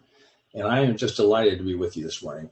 Let me, before anything else, thank Laura Burns for inviting me to speak today. And how did she find out that I could speak? Well, she went to the Atlanta Data Users Conference that we put on and heard a presentation, thought that perhaps some of the material would be useful to you. And so we've been just delighted to prepare these remarks. I would encourage you also to go to the users conferences, which we put on throughout the country. I think we're doing it in each one of our 6 regional offices, and we usually have 2 or 3 of these in each one of the offices. So it's a great opportunity for you to hear what's absolutely latest at the Bureau of Labor Statistics, and I hope after these remarks you're going to want to know that and to keep up with what we're doing. Just a fascinating organization. So honored to be its commissioner. And while I'm delighted to be with you today, I'm really virtual and really would like to be in Florida. It's such a wonderful place. I kind of know the state from a business standpoint as well as from a social standpoint, because many years ago, I was with a company called Sprint United. You probably know the long distance company, and you could hear a pin drop and all of that sort of thing. And we had an operating company in Florida that also managed the telecommunications requirements for Disney World. So I would go down to visit I was with the corporate headquarters in Kansas City. I would go down to Florida to visit, and a Cuban immigrant was in charge of the economics down there. He would take me around. We would go for business purposes to Disney World. It was really, really wonderful. So I have this extraordinary positive reference to Florida. As you can imagine, going to Florida was a lot more comfortable than going to Chaska, Minnesota, which was also in our operating territory, where you had to buy a heater for your car so it wouldn't freeze while you were in the office during the day. That's a different world. I hope you're familiar with the Bureau of Labor Statistics, but there really isn't any reason why you should be particularly. So let me go through a little bit about what the Bureau does. We have been producing statistics on the labor situation since 1884, when we were known then as the Bureau of Labor. So we actually predate the Department of Labor. We are the principal federal agency responsible for estimating employment and unemployment, wage growth, but we also produce things called like the Consumer Price Index, the Producer Price Index. So we do a lot of price work. We spend a good deal of time collecting information about worker safety, illnesses, injuries, and unfortunately deaths on the job. We are the go-to place for productivity estimates, and we do projections of employment demand in the future. So this is particularly useful for you folks because we will produce on a regular basis a projection of what we think will be the employment demand, the skills demand, the occupational demand 10 years from now. So that's a report you're definitely going to want to look at. Our mission is to collect, analyze, disseminate essential economic information. That's what we do. And we do that using the very highest standards of statistical analysis, of data collection. We do surveys, so much of our work is through the voluntary giving of data from respondents. So we have a very active field operation throughout the United States. We are absolutely nonpartisan and absolutely non-political. We can't be on any side of a policy question. Otherwise, this public that is, let's say, giving us their information voluntarily might begin to think, oh, well, this is a partisan group. We don't do any law enforcement either. There's none of that. We're independent, autonomous, and objective. Our data, as a consequence, is highly trusted and is used throughout the government, it's used throughout the economy. Let me give you some examples of that use. For example, the Consumer Price Index, you may know it as the CPI, the inflation rate, is used to adjust Social Security benefit levels. So we have a huge impact every year, usually in February, when those benefit levels are adjusted for what is called the cost of living adjustment. As I mentioned, we have extraordinary projection, employment analysis, occupational forecasts. In fact, the most popular product we have, you can just look at the volume of downloads and requests, is the Occupational Outlook Handbook and employment projections. It's used by job seekers, guidance counselors, folks like you. We have a large state federal program. So we do a lot of work with the states, and in point of fact, we share some of those costs. So we have in every state what's called a labor market information office, which works usually with the governor's staff and in cooperation with the employment security operations. We have a large stake in the data that's produced by the Occupational Safety and Health Administration. So we do a lot of OSHA statistics and many other products. I know that you folks work in career development activities and use a variety of our inputs, including data and occupational information in your work curating local talent for high demand industries. And I would really appreciate if you are using those data and have suggestions for how they might be improved to make your work easier. Please send those my way. Speaking of jobs, you may know us as the Jobs Report Agency. The Department of Labor on the first Friday of every month, usually the first Friday, produces the Employment Situation Report or Summary, and that's sometimes called the Jobs Report. For example, I believe it was last Friday, we reported 916,000 payroll job increase from the month before, which of course would have been March. And we've been doing this for more than 70 years. So we're the go-to place for anything dealing with employment change. And we produce surveys also on the demographic background of that employment change, what's happening in households, what's happening by demographic groups. And there's so much more. I mean, I could probably be here for another 4 hours giving you a briefing on the various products that BLS produces, but we don't have that time. Because I'm really here to talk to you about just a few things today, and I want to talk really about 3 topics, and they're all related to how the labor market is changing. What's happening in the labor market, and these topics are changes to what I call labor market structure. The second topic is what's happening in the labor market with respect to automation, which is a big influence on how people work. And third, how are labor markets being affected by what we call global value chains? And then when I've done all of that, I'm going to look at the outlook for the labor market and some potential future data that we will analyze here at the Bureau. So let's get started and take a look at what's called labor market structure. As the recovery continues and the pandemic, hopefully, knock on wood, hopefully subsides, there have been some big changes, as you know, in how people work. And I think some of those changes are going to extend into the post-pandemic world. So there are many ways of thinking about the labor market in terms of a structure. First off, it could be an array of skills connected to goods and services that people want. So you can think of the labor market as a big sea of skills producing things that people demand. Another way to look at it, similar to that, is it's a network of human and physical capital. So think of it like a spider web of physical capital and human capital connected together that produce items that enhance household well-being. That's another way of looking at it. Or you could look at it, the way we're going to look at it today, as a structure that consists of different kinds of workplaces. So imagine, like this map I have in the back here, you can see it on my wall. If you have a map of every second of the day, it would look like that, just produced each second. It was a map of where people work. It would very subtly change, but it would be a structure of the economy in terms of workplaces. And I want to talk about that because I think that's a big deal right now, where people work.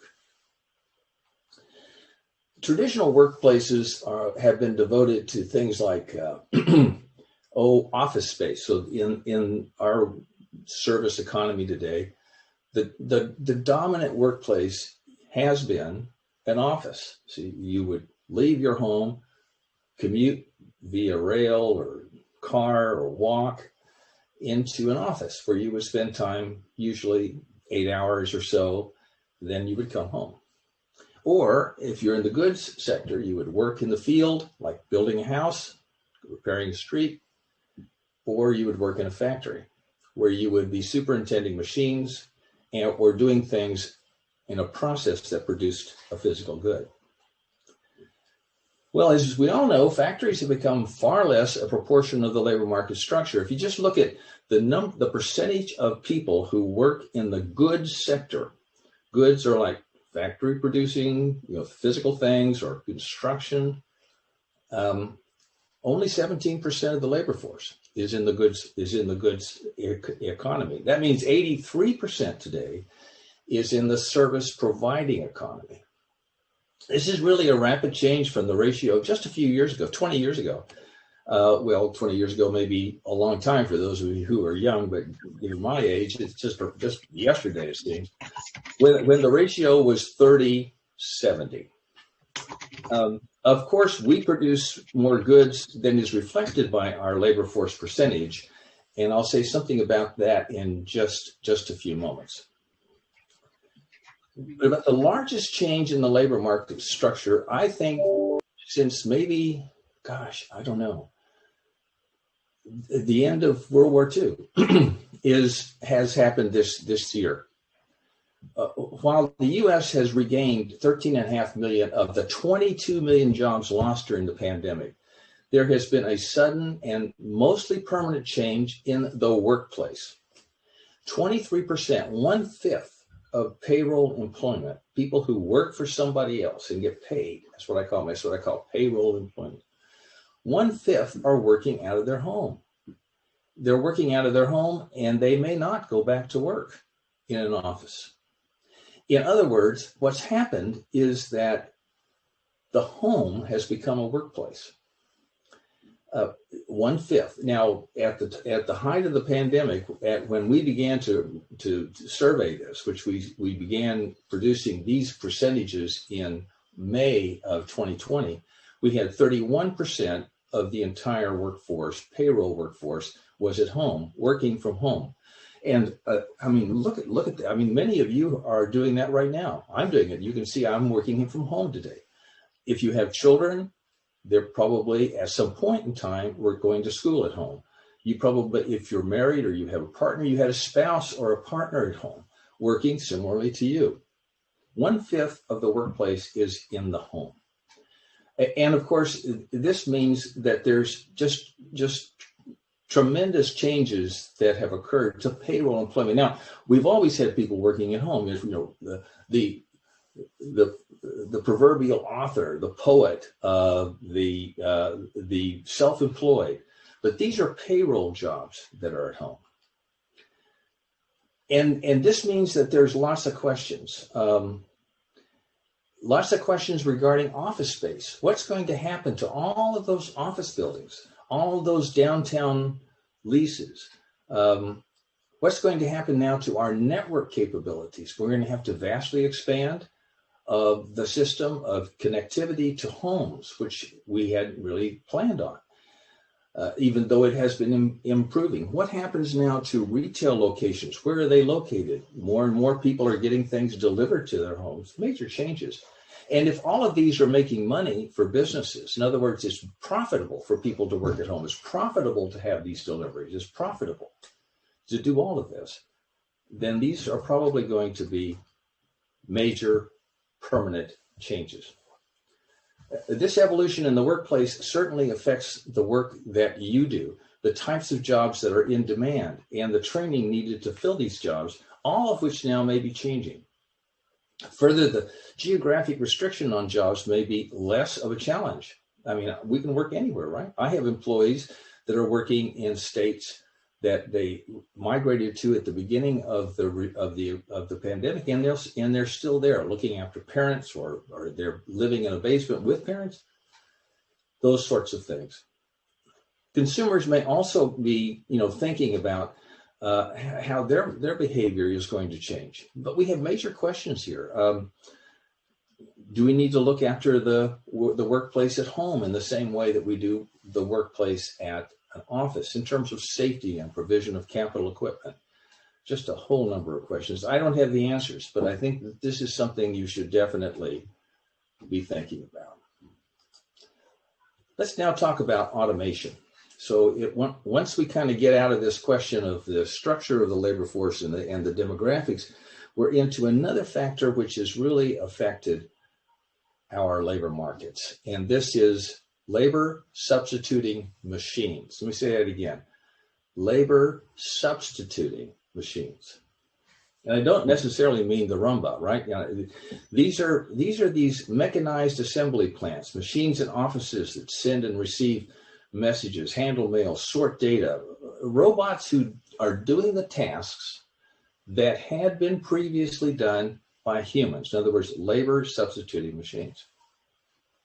According to one of my favorite economists, Darren Ashimoglu at MIT, and his colleagues, the automobile industry is leading in this change, accounting for nearly 40% of industrial robots, or 18 million robots working in automobiles. So when I said before that even though the percentage of people working in the goods industry has fallen, that doesn't necessarily mean about output. The output of the automobile industry in the United States is pretty good, but that's largely because we have been substituting robots for humans. Productivity has risen.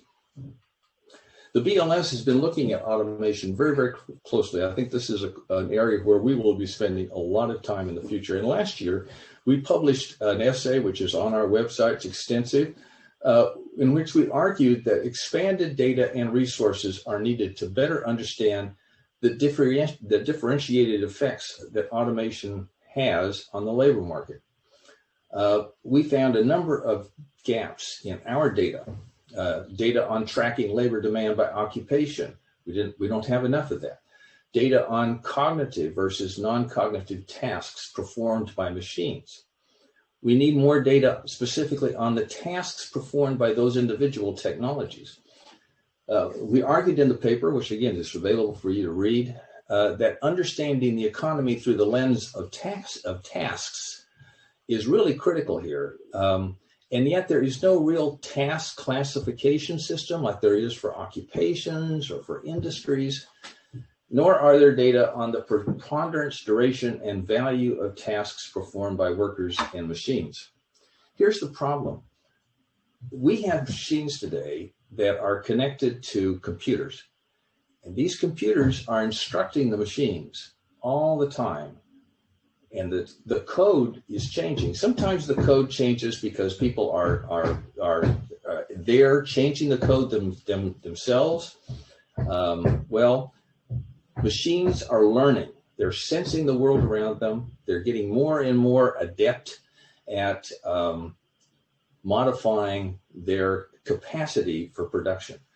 So what's the distinction now between a human and a machine at that level? It's sometimes it's getting pretty gray.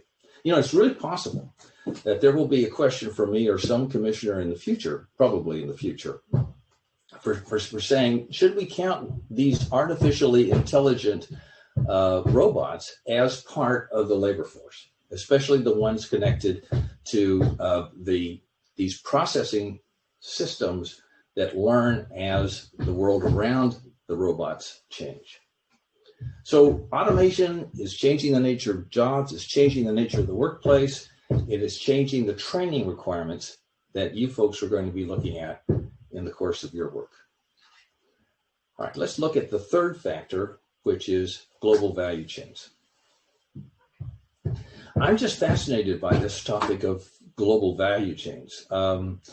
Enterprises are increasingly generating value through international chains of production and distribution. So what do I mean by that?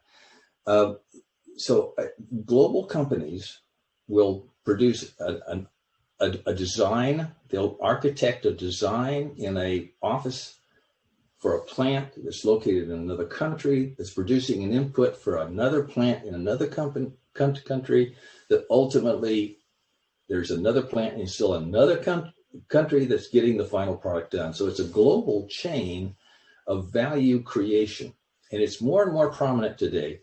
And I'm sure you're familiar with all of the issues around trade and exports and imports and exporting jobs. And so this is all part of that discussion. So firms are able to move technical production knowledge to remote labor markets and connect labor of different skill levels through global value chains. And this has amazingly produced more productivity as you can imagine. If you're able to take a very sophisticated design for a product made, say that design is, the science is created in Los Angeles or New York or wherever. And then you find laborers who can follow those design instructions, but don't need a lot of education and low cost in another country. Well, you can instantly get high profit margins, high productivity results, but you're also lifting millions of people, as I'll mention in a moment, out of poverty very quickly. So it has a transformative effect all over the world. In fact, since global value chains really became prominent, which is somewhere in the late 1990s, is where they've been around for like a long time, but they really became prominent in the late 1990s. We estimate that about 1.1 billion people worldwide have been lifted out of acute poverty as a direct result of connecting their labor to these value chains. Firms continue to optimize their production by dividing labor across many countries, and it's a common practice to have goods and services even produced by laborers in multiple countries. So this is a major transformation of where we work and how we're connected to our employers, and it certainly is going to affect the labor force. Not only has it increased productivity and output of companies in developed nations, but the modular components that are produced in lesser developed countries provide these enormously beneficial spillover effects in the acquisition of technical expertise. One reason why only 17% of Americans are in the goods market today is because many of these jobs have been outsourced to lower wage, lower income parts of the world. So it's raising up those parts of the world while it's challenging our workers to reskill and to find new things that they can do to remain productive. And I'm certain this is going to go on and on and on and get deeper and deeper. So pay attention to global value chains. I think they're really, really important. And the pandemic has really accelerated this, just as it's accelerated automation and accelerated the new places where we work. This pandemic, while it has just run destruction all over the world, has been a major force for change. We can't expect the world to come back to where it was in 2019. That world is gone. We can expect the world to have challenges ahead, but also gains ahead as well. And that's what I'm focusing on now. So let me get to that output, because I think it is a truly important prospect. So what is the future of the workplace? And sometimes people who give speeches aren't actually handling the problem that they're speaking about, but I really am. And so is all of my colleagues at BLS. So let me talk to you about how we're handling the future of the workplace. So we have a national headquarters where about 1,800 people work. Some of them are contractors, most of them are federal employees. Well, in May of 2022, that lease expires, and we're going to have to move someplace else. So in the course of figuring out where we're going to go, we've been dealing with, well, what kind of a workplace are we going to have? In 2019, that was fairly easy. We're just going to reproduce the workplace in our new location that we have in our old location. Well, then comes the pandemic. We put everybody on telework in March 16th of 2020, and we have done really well in the telework posture. Not missed a single report. We've actually done more. We've produced more data. It has been an amazing experience. So we went back to the drawing board and said, well, what does that office of the future now look like? And what it looks like is basically 40% of the national headquarters workforce, about 720 people, are going to be transitioned to full-time and permanent telework. So our footprint just went way down in our new locations. We have, of course, discovered we can spend a lot of time now thinking about common spaces, conference spaces, the sharing of desks, hoteling arrangements, which were not that emphasized in our previous pre-pandemic concept of the new location. Employees, in fact, the ones on permanent telework will not have a desk at all in the new building, other than to go in to be hired, perhaps to go in for some training, maybe go in to retire, to go through the out process, special events, seminars. Their interaction with our headquarters is going to be very different than it would be today or in the pre-pandemic period. I would expect that this desire to work remotely is paralleled in various private and public employment workspaces. I'm following the news very closely, as I'm sure you are, about what's happening to office space in the big cities. But it does raise a lot of questions, and I've mentioned some already. Do we buy office equipment for the home? Do we supply telecommuters with better desks and chairs? How much of the home is regulated workspace? That's a big legal question. Does a home office need to be inspected on a regular basis? Are current telework agreements satisfactory? Do the same protections for workplace safety apply to employees who are permanently at home as those who are in a regulated building? What about child care benefits that office workers sometimes receive? Should they be extended in a sense also to those who work at home? So there are many, many other questions, but they're all important ones for us to be asking. Another legacy of the pandemic will be the increased digitization of many economic activities. We've all become increasingly familiar now with electronic signatures, vastly reduced physical mail, e-commerce, video conferencing like this right now. I mean, there's so many changes. I look forward to it. I mean, I initially didn't think telework was the answer, but boy, am I a convert. Well, as you know, there are really unlimited demand for data, particularly as we go through all of these changes. People want to know what's happening. And So here's a little bit about what we're doing to respond to that.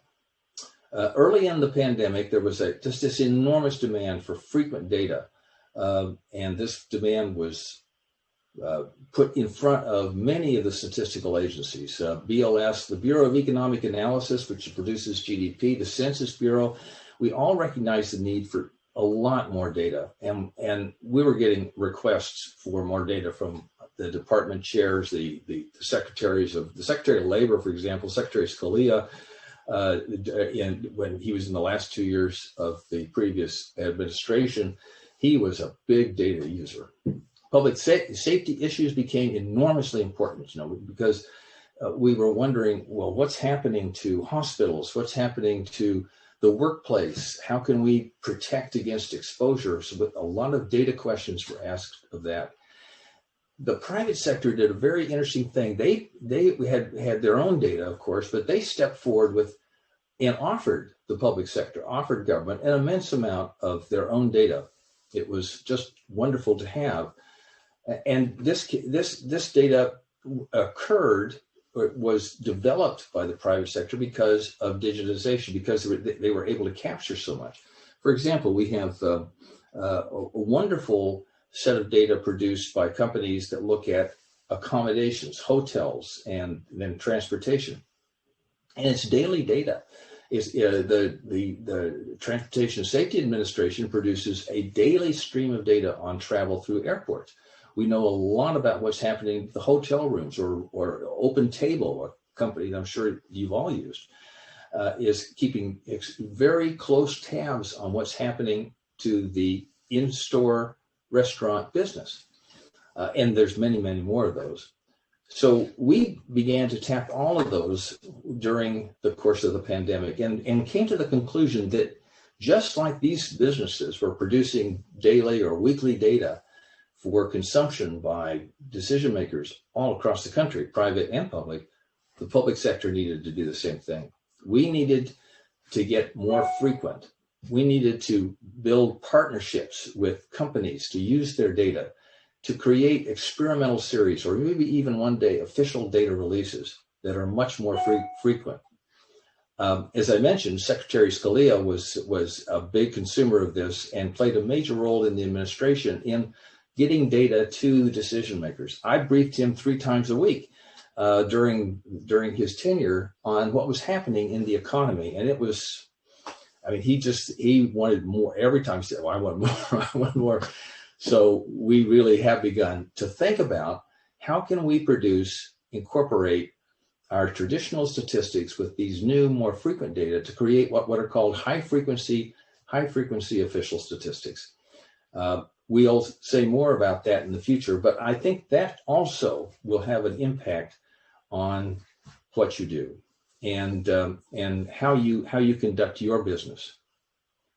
As I said before, we're always looking for ways to innovate and improve our products, and we have but we lot more we need to do. And I want to conclude by inviting you to be an active partner in this future endeavor. For example, we need even better research on the role of training, apprenticeships, formal education on labor quality, broadly defined. This is your area of expertise as career development associate, so I anticipate a great discussion today and into the future with you on this. Well, I think there has been, there are a lot of differences between millennials and previous generations when it comes to work. Yes, there are differences. We need to understand those differences better, and because those differences are also reshaping work and leisure. And then, of course, productivity. As I mentioned at the very beginning of my presentation, BLS is the go-to place for productivity analysis. How productive are we? The deeper I get into my career in economics, the more impressed I am by the centrality of this concept to all of economics, to all of public policy. Productivity is like a great mirror that reflects changes across a wide spectrum of labor, capital, political, demographic, and cultural fronts. I mentioned earlier how more data on productivity growth are necessary to understand changes in the economy, and in particular, automation. So we're really going to make some investments there. So let me close now with just two thoughts. What can BLS do for you? So visit our website, bls.gov. It's a world of information and contains everything we do from our news releases to our charts to our graphics. Follow us on Twitter at BLS_gov. And you can sign up for email alerts, get access to our gold standard data. There's a wonderful report we do each week on what we publish that week. You can get that for free. Well, you can get all of our material for free. And we really love to talk about our data. We really do. Call us, email us. People will talk to you and get to you, really quickly, like within the day. So, or maybe even sooner than that. And then finally, what can you do for us? As workforce advocates, it's our duty to work together to serve the American people. So after this presentation, you know more about what we can do for you, and here's what you can do for us. Give us your feedback. I've asked you a couple of times today, and I really am serious about that. What are you using? What do you need? What can we do to improve our products to make them better for you? Go out and tell the story. Talk to your folks about BLS and how it is invaluable for your, I hope, invaluable for your own careers and what you're doing during your workday. Speak up about the importance of having high quality national statistics. We get a lot done despite having largely flat budgets over the past decade. We appreciate all the nice things you could say about us. It really helps if we get that support. Build relationships, be a partner. We have a public advisory meeting where you can hear about what's going on, or if you need something special, reach out to us and we will try to help. And lastly, encourage clients of yours to be good respondents if we call upon them for data. We really depend upon that nexus. So I want to thank the organizations of this the organizers of this conference, and you, the very patient audience, for the opportunity provided today to address you. Thank you very much.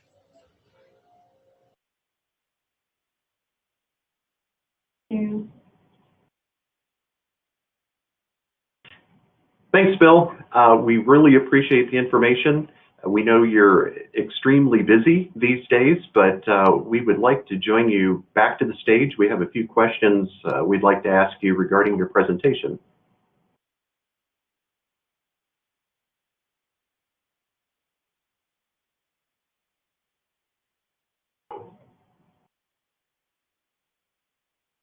Are you still there, Dr. Beach? There you are. Good morning. How are you? I think you're on mute. Sorry? There, we got you. Okay, good enough. Yeah, I just gave a presentation on technology, and I'm having a little trouble with it this morning. So there you go. Well, yeah, I think we all have over as much as we know, and as much as it seems like every TV ad has now incorporated the use of video conferencing and the term "you're on mute." It still happens to all of us. So, great presentation. We really appreciate the information, and thanks for being with us today. And I've got a few questions, and I kind of want to pick your brain on a couple things. How do you see the increase of individuals working remotely? In your presentation, you had said 1 in 5 people right now are working remotely. How do you see that affecting competition for new hires and salary rates? Well, it certainly does make the skill set different.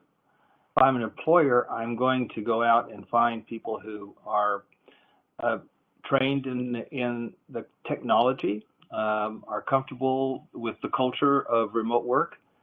There's a lot of skills that are being essentially transmitted among young people who are right now in school in a remote way, and remote work is part of a younger generation's work ethic. But I think this also spreads up through the older workers as well.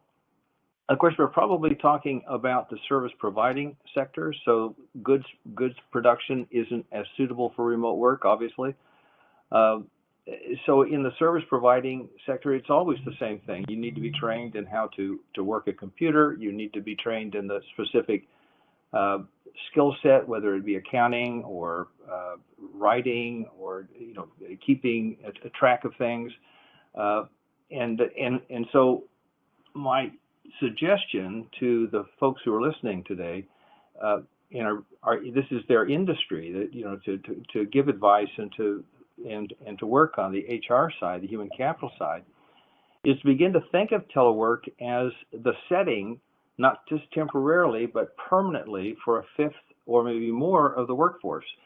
We don't know all the things that we're going to have to ask these people to train to, this kind of reskilling that will be required in transitional populations, and how new people coming under the workforce need to be trained while in school with the disciplines and with the techniques that will be suitable for telework.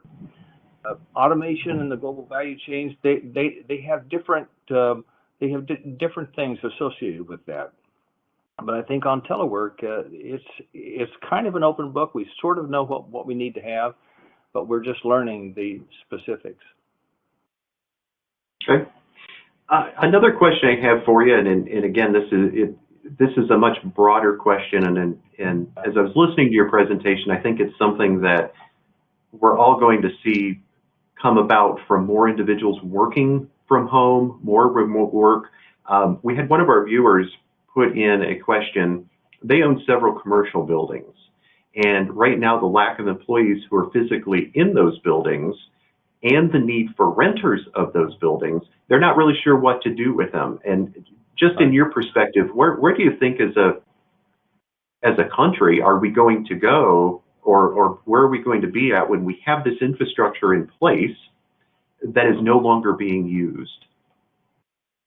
Well, I think the first thing for people who are owners of that type of physical capital, own buildings, or manage those buildings as part of their business is not to panic.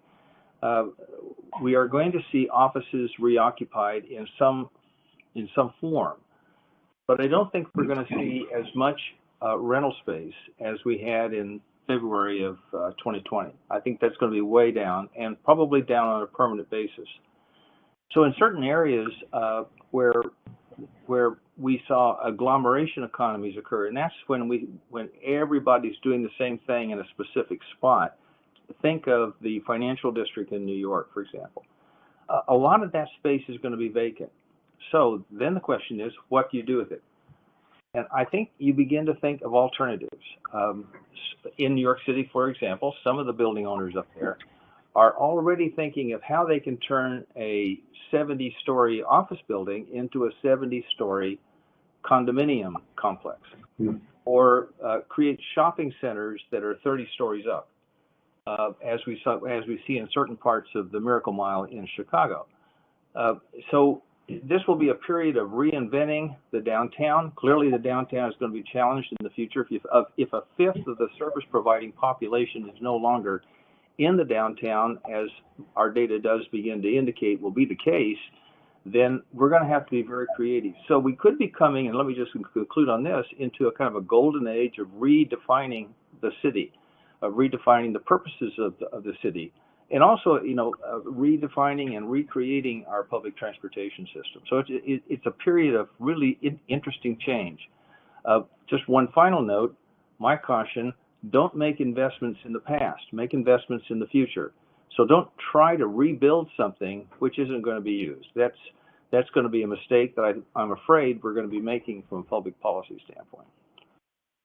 Well, and I agree. And the first thing I thought about listening to your presentation was we are going to have some of these commercial buildings vacant.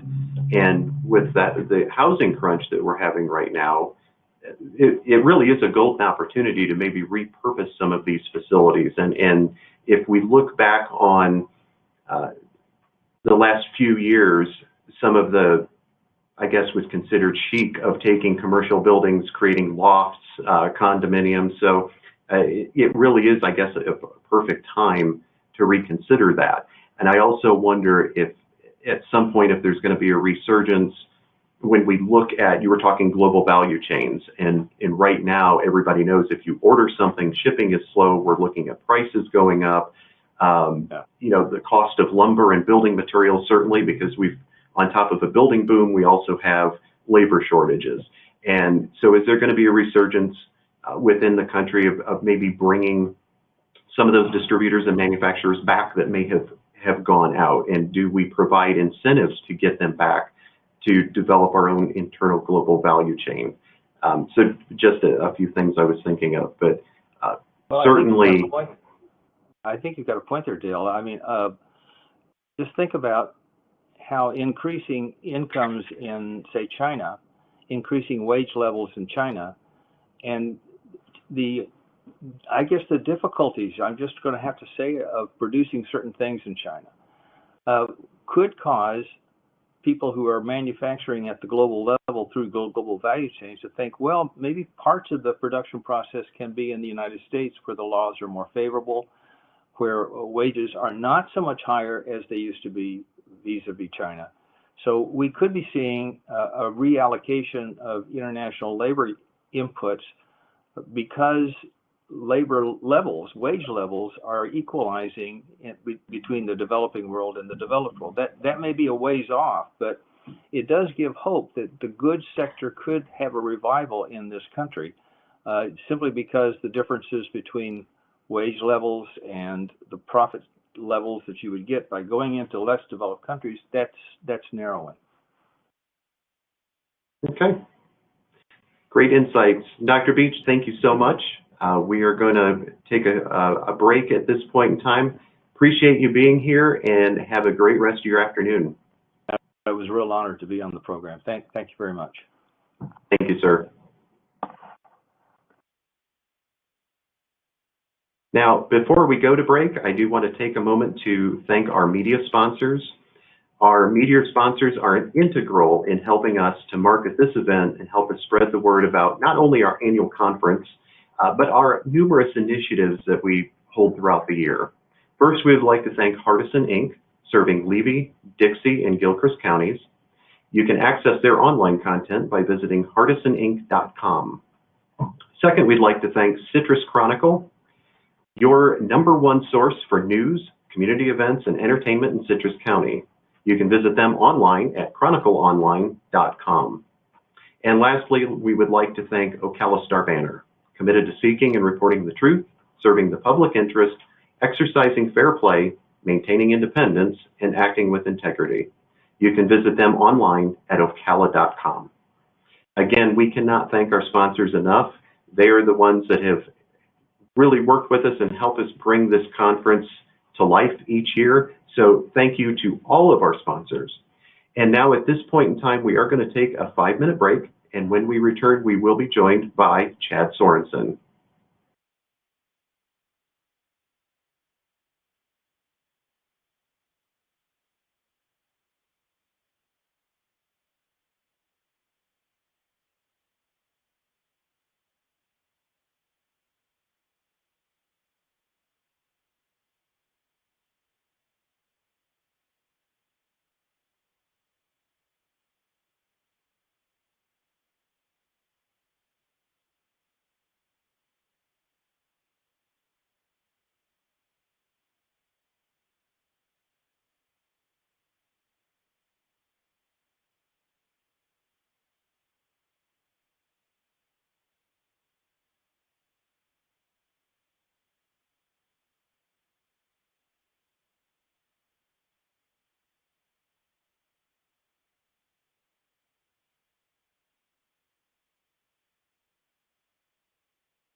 Welcome back.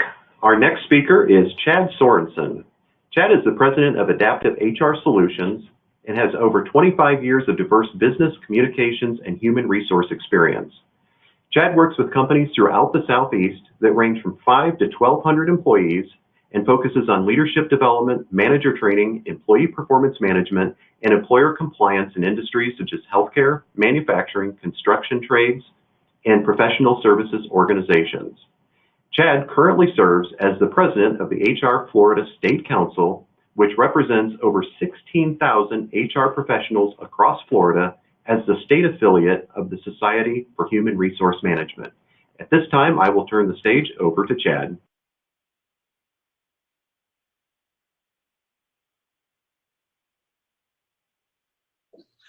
Well, good morning, and I hope that your conference experience has been great so far. My name is Chad Sorenson with Adaptive HR Solutions and HR Florida State Council, and today I want to talk about what we need to do within our workplaces to help prepare it, or if we're already back, what are some of the things that we need to do to help make sure that we're good for the future, no matter what coronavirus or what other new virus is going to happen to us. So we're going to spend the next 45 minutes talking about this and figuring out what is it we need to do to be able to be successful in our workplaces, not only be able to bring people back, but to make sure our employees feel safe, but are safe as well. So as we go through here today, what I want to do is I want to talk a little bit about some of these things, and we're going to cover a bunch of stuff, but it really comes around to 3 key components. And those components, first, employees want to feel safe. As an employer, we need to make sure that we show the employee what precautions we've taken in the workplace, what things that we're doing to make sure that they're going to be safe. Because if they don't have that feeling right down here, we're not going to get it. And in fact, in last week's Wall Street Journal, there was an article that talked about why there's so many fewer people in the workplace. And it's not just because they're still looking for a job, but it's because they've made the conscious decision to avoid being part of the workforce because they're worried about coronavirus and they're worried about getting sick, and they've got to take care of their families, they've got to take care of their parents. And despite the fact that vaccines are coming out, employees need this deep down feeling that they're going to be safe. So we have to be able to do that. Another one, business liability. I mean, it's out there. The state of Florida this year passed a COVID protection bill for businesses, which means that if you did everything reasonably possible and you did it in a good faith effort, that you're going to be protected from COVID liability.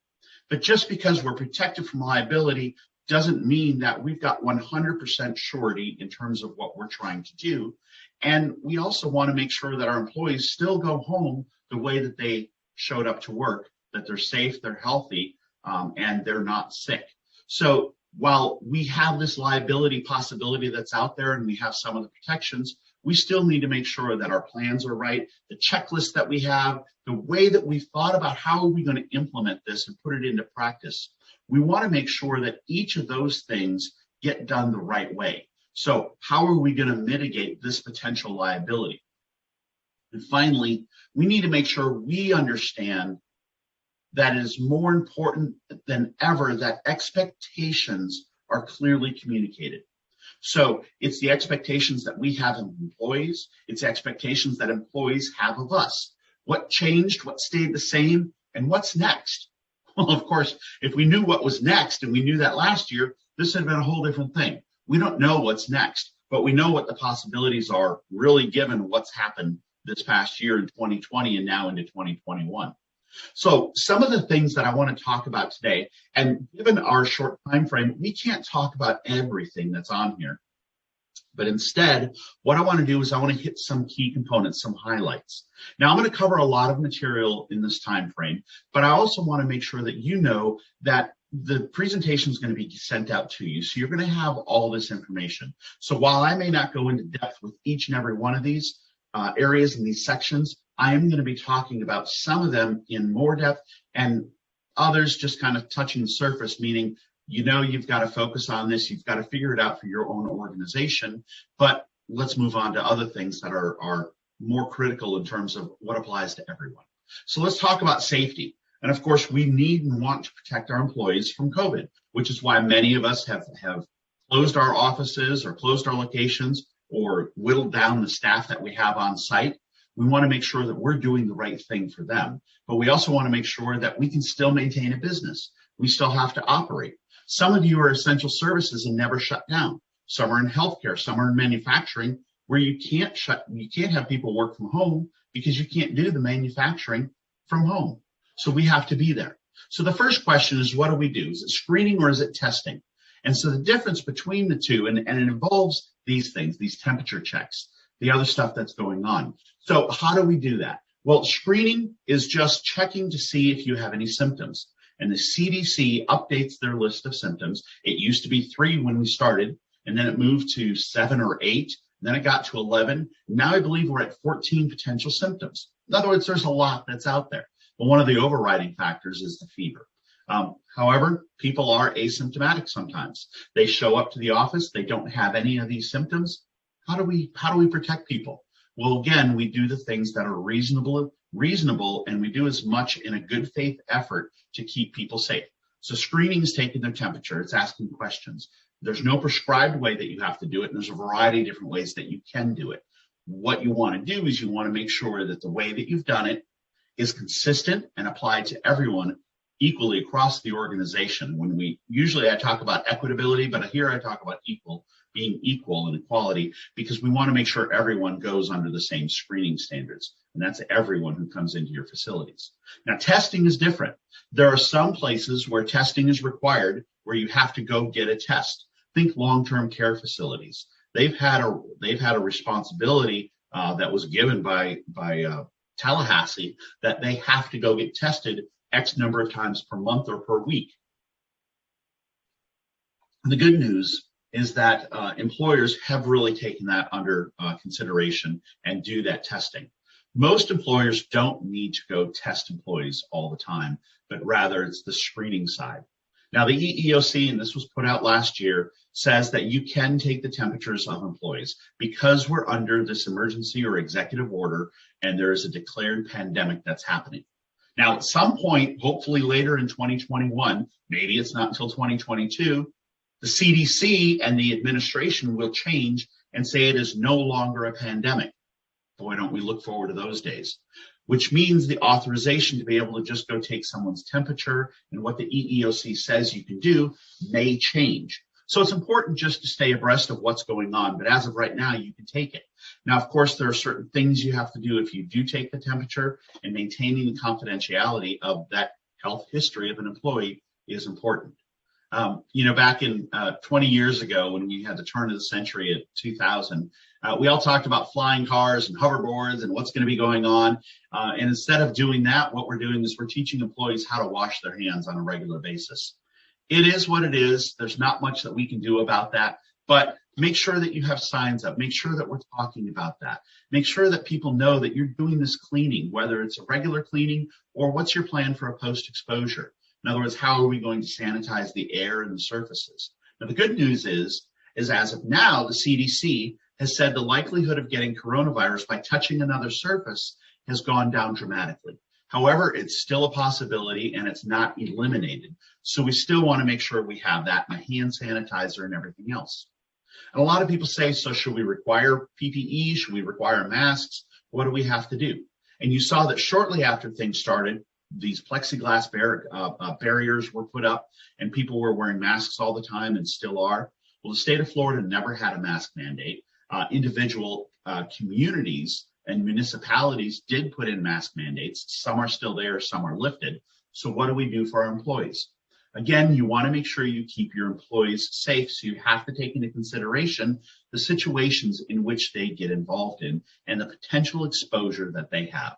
If they're exposed to people who have known coronavirus, in other words, in healthcare, well, then you're going to want to make sure that the PPE level is much higher, the personal protective equipment. But if they don't have casual or regular interactions with people outside of the office, their possibility of getting it from some unknown source is lower, because if you're doing a screening every day or you're telling people to do their own screening, which some employers do, then their potential for exposure is less. So you have to take that into that individual consideration. I also think you shouldn't be in a situation where you tell someone they can't wear a mask. You want to make sure, again, we go back to that first bullet point on the first slide, people want and need to feel safe. So we also have heard a lot about social distancing. Well, I'll tell you right now, I hate the word social distancing. I don't like it. But that doesn't mean I don't think people should be spread apart when there's a possibility of exposure. So instead, I call it physical distancing, because the social side of what happens in our world needs to continue. And we've seen that through Zoom. We've seen that through other interactions that we've had, through other online meetings, the interconnectivity that we have, the additional apps and things like that have been going on. We want to make sure that people understand that this is what we're trying to do, is we're trying to maintain the social side, but we have to have the physical distancing when there's the possibility of exposure or risk of exposure. Does that mean it's going to stay forever? No. Take a look at what the CDC has done and changed in terms of their guidance regarding schooling. Where it used to be 6 feet, now they say in schools, because of the testing that goes, or the screening that goes on, and because of the other safety protocols that they have, it can be 3 feet instead of 6. So that was for schools, it was not in general. But again, we have to take our own individual situations into account. What are we doing about kitchens and break rooms? Most people have opened them back up again. But if there's a flare up in your office, maybe it's time to close it back down and relook at what protocols that you have and how to make sure that people are not getting it because of that. OSHA and workers' comp has been one of these big confusing areas that some employers have been able to tackle and others don't even know about it. If an illness or injury happens at a workplace, then we need to make sure it's reported to workers' compensation, because workers' comp has OSHA has the general duty clause that says that an employer has a general duty to be able to provide a workplace that is free or reasonably free from hazards that could cause serious illness, injury, or death. Well, COVID-19 and coronavirus is one of those things that can cause serious illness or death. And it's happened, and it's happened in workplaces around America. So we have to make sure that if we do have an illness that happens at our workplace, first thing we need to do is try to identify it. What was the source? Where did they get it? If it was someone who just came back from vacation and no one else in the office has it, and they don't have any exposure to anyone outside of the office, but they come back and they have it, and their first symptoms appear at work, doesn't mean they got it from work. Because if they were just on vacation or visited family in another area or just came back, as we have seen over the holidays, more people get sick after the holidays, then they probably got it outside of work, so it wouldn't be considered a workplace.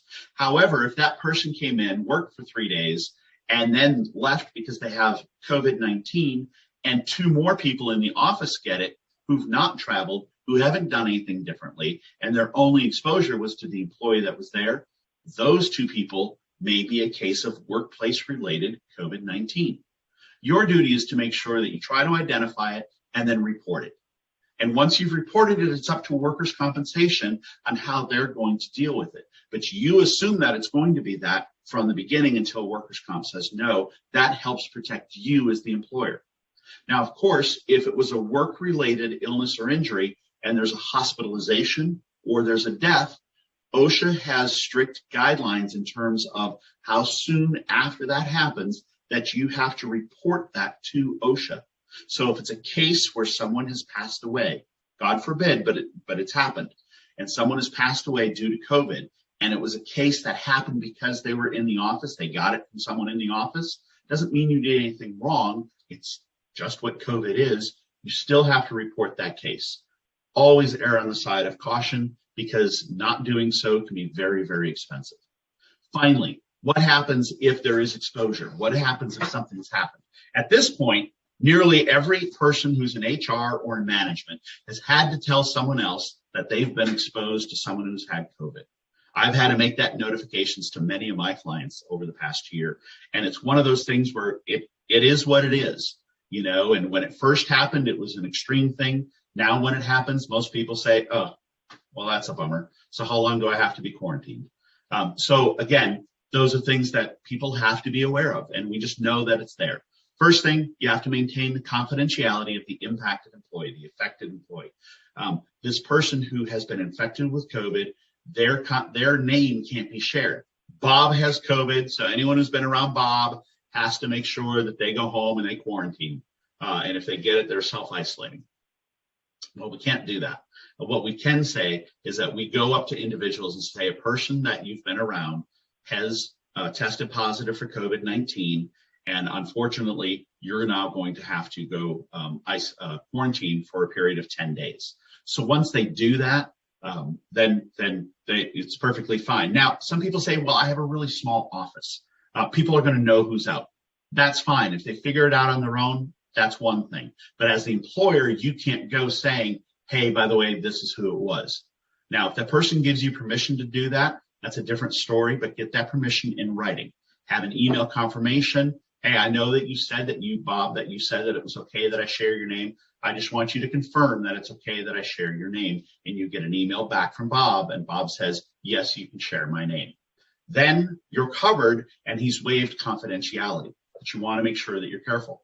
And then when you give that notification, make sure it's to everyone who's been exposed in that 48-hour period prior to showing symptoms. What's that mean? Well, that means that if they were out on a sales call, if you had other people visiting your office, whatever it was, make sure that those folks know what's going on and that there has been a potential exposure. So people are coming back to the office, and your office may look a little bit like this. Well, most people are back to the office in one way, shape, or form. So the cobwebs might be gone. But if we take a look at this scenario, you see chair after chair after chair right next to each other. There's no physical distancing going on in this situation. And in fact, it's not more than a foot or two difference, because there's no way someone can stick out their arm and the other person stick out their arm and only touch fingertips. That's closer to 6 feet apart. Not always, but it's closer to 6 feet apart. Here, they're right next to each other, elbow to elbow. Even if you did every other chair, they're still within 6 feet of each other. So it's important to understand, what are you doing to safeguard the employees? As vaccines increase and as instances of COVID-19 decrease, we know that we can start to bring some people back. However, it's important that we realize we still need to make sure that we're maintaining the health of our employees. We also, if you take a look at this, when people are sitting there, you might say, well, we have dividers up. Well, the dividers end at the end of the desk, yet they're sitting behind where the dividers are. So if they look this way or if they look this way, they're within 3 feet of another person and their face as well. So we have to think about those whole scenarios. Now, we can go too far sometimes, and we can put people into a bubble and say you can't be around anyone. You know, in Florida, we've got a little bit more flexibility because of the way that the state has handled this, whereas compared to California and Illinois and New York, where they are much more closed off, the percentage of people going back to the offices is still very, very low. So it's important we understand that we just don't take that for granted. But we also don't want to go too far and put people into a bubble and keep them restricted. So with employees returning back to work, what are some of those things that we need to be thinking about? Well, first, think about log jams. If you work in a building with an elevator, do you have everyone trying to get into the elevator at the same time? Maybe we do staggered start times, anywhere from 7 to 9, and people come in at different times. This allows for some workplace flexibility that people have talked about wanting to have. Now there's a reason to put that into place. If you're screening people, are you closing off the other entrances and only putting at one entrance? Well, how long is that line? How long does it take to come into the workplace? So we want to think about that. If you're returning people, do you want to do it by department? Do you want to do it by just saying X number of people from each department come in? Or if you've got everyone already back to work, that's great. Congratulations. But think about some of these things that you may not have thought about, and think about the mentality of the employees and they're feeling safe. Are you doing things to ensure they're feeling safe? And what are you going to do if there's an outbreak in your office and all of a sudden we've got spreading that happens of COVID-19 among the employees? How are you going to pull back on some of what you're doing? Because again, it's not gone, and that might happen. Also, local population order may come into place. Mostly that's going to happen in large metropolitan areas, not necessarily in the Ocala area. But sometimes the municipality may say, well, you can only have 50% of the population in your office. Again, it may not apply to COVID, but it may apply to the next time we have a virus that comes out similar to this. Sometimes you allow people to continue to work from home. Sometimes you have high-risk employees who ask to be able to work from home, and they want to make sure that they're safe, that they feel safe, or maybe they have an immune compromise, or maybe they can't get the vaccine and they can't come back into the office. And so what are we doing for those folks? Also, when you come back, I'm sure at this point you've already met some people socially and talked to them. And so do you hug them? Do you handshake? Do you wave from a ways away? Just know that the handshaking is probably out right now. A lot of people are worried about that. Maybe it's a fist bump instead, or maybe it's the Ocala wave. Maybe that's what's in today. Come up with your own thing for your area. It's what someone else is comfortable with. Doesn't mean that we have to be separated for a long time. And those folks who are in HR, we know that a lot of people are huggers and they can't wait to get to start to do that. Yet you've got extremes everywhere. You've got people who knows what they're doing. Frankly, when I take a look at this, the best protected person is probably the person with the box on top of their head. I'm not sure what the person on the far right is wearing over her face. And the McDonald's bag, okay, that's a creative way of looking at it, but probably not what we're looking for. So we just know that with all of our employees, we've got people who are at different levels. I mean, you might have people who are still this afraid of COVID. You might have people who are like, all right, I'll just go with the flow. You make me wear PPE, not a problem. And I have my coffee. Not sure how I'm going to drink it, but I'm going to have my coffee. But in any case, sometimes it depends on the age of the employees. Sometimes it depends on what we're doing with all of our employees or how we're operating or the scenario we're in. Hazmat suits for everyone, probably not needed. But you never know what it's going to be. Masks in the office, many people are still wearing it.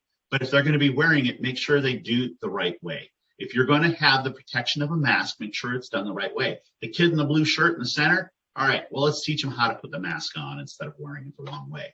If you're going to wear it right. So let's say you have everyone back in the office, or you have some of your folks back in the office, and you've had that exposure. What's next? What do we do? What information can you share? You can share the fact that someone has been exposed to a person who's tested positive, but you have to make sure that you maintain the privacy of the employee. If someone doesn't want to tell you, your employees need to tell you if they've been exposed themselves. So the third bullet point there, how does privacy of an employee compare to need to know? Well, privacy of an employee is absolutely needed. Now, if you say you've been exposed to someone and they only work with one person, they're going to figure it out. But again, you can't tell them their name unless they've given you permission and get it in writing. So how do you do that? Notify the employees who've been impacted first. And here's how I've done this is there's a standard letter that a company will send out to change the facts in there. But you were exposed to someone with COVID on this date. Because of that, your 10-day period of quarantining away from others at home starts on this date. And here are the steps that you need to do. The other thing, in terms of who do you notify, we've already talked about suppliers, vendors, or other people they've come in contact, but also notify the rest of the employees. We've had a case of COVID-19 here at the office. Those people who were directly exposed to this individual have been notified and they are quarantining. And if you were not personally notified, you did not have that exposure, but we wanted to let you know. Rumor mill is going to get out there. They're going to hear that some people are out because of an exposure. Just go ahead and put it out there right away. So that way people understand that you're taking this seriously and you're communicating. You're going to get questions back. Well, what about me? What about me? Again, we've notified those who are directly exposed. Who was it? I can't say that. But through the interview process of the person who did get COVID, we talked about who they were around in the 48-hour period prior to showing symptoms, if they had symptoms, or prior to the test, if they had a test. When do we notify them? Well, obviously, as soon as possible. And don't forget those vendors, those other folks who are out there, or sales folks. It's important that everyone knows that. And in fact, I had a client who had a Department of Labor investigator come in to do an audit of the facility. And that person later had COVID, not because of their visit to the facility, but because of something else. But the Department of Labor had to notify the employer that their investigator exposed other people in their office. So they had to then send home, usually HR folks, because they were exposed. It's amazing how the world works. Vendors, customers, what are you doing about their policy? If you're going to be screening employees, you should be screening visitors and vendors coming into your office as well. Why are you protecting one group and allowing unscreened folks coming in? So make sure that you're screening those non-employees if you're screening everyone else as well. Let people know ahead of time too. We are wearing masks. We're not wearing masks. We are screening. We're not screening. Let people know what kind of situation they're getting into, because most don't, and they might be hesitant or they might be worried. But if you're screening and you're wearing masks, someone who might not want to come to your office will come to your office more frequently. Also, obviously, remote meetings happen more frequently. So let's talk about those remote meetings. Let's talk about what happens. Can they continue? And remote working as well. A lot of people, and here's an unintended consequence about this. People say, well, you need to be working in the workplace, and so I can't accommodate your reasonable accommodation requests through the ADA of you working at home. Well, we've had a lot of that prior to 2020, but now that we've gone through 2020 and most people were working at home, can you still use that excuse? And if working in the office is a requirement, have you changed the essential duties of your job description and the physical demands to say that working in the office is an essential duty? Because if it's not, and someone requests to be able to work from home, is it not then a reasonable request to be able to do that? You've got to decide if people are going to continue to remote work, who, when can they, why are you allowing certain people and not others? If you do this on a continual basis, you have a telework agreement, what is your flexible workplace policy? You have to be thinking about the permanency of a lot of these things, because before we were just going through and doing a bunch, but now we get to the point where these are permanent changes that we're making. So where we did it on the fly and didn't have a policy, what is your policy going to be? There are companies who already have either reduced or eliminated their workplaces. Now, I'm not necessarily in favor of eliminating them, but reducing it because we don't have everyone in all the time is a distinct possibility and can be a cost savings. I'm not going to try to go through each and every one of these policy changes, but instead, I want to make sure that they're listed, because these are things that have changed over the course of the past year, and we've changed how we do some of these things. But again, it goes back into what was temporary may become permanent. How are we putting that into a policy? How are we codifying it? How are we making sure that people understand this is what we're doing and here's what our policy is? So it's important to be able to do that and make sure that you're addressing those things. This is another one of those. Travel and going to conferences are the restrictions. When we take a look at travel within the United States, it's become much more common. You see the airports and airplanes filling up again. However, what are your policies? If they go to certain areas, do they have to self-isolate when they come back? How is it going to be different if they've had a vaccine? Is it still essential travel only? Can they go to conferences?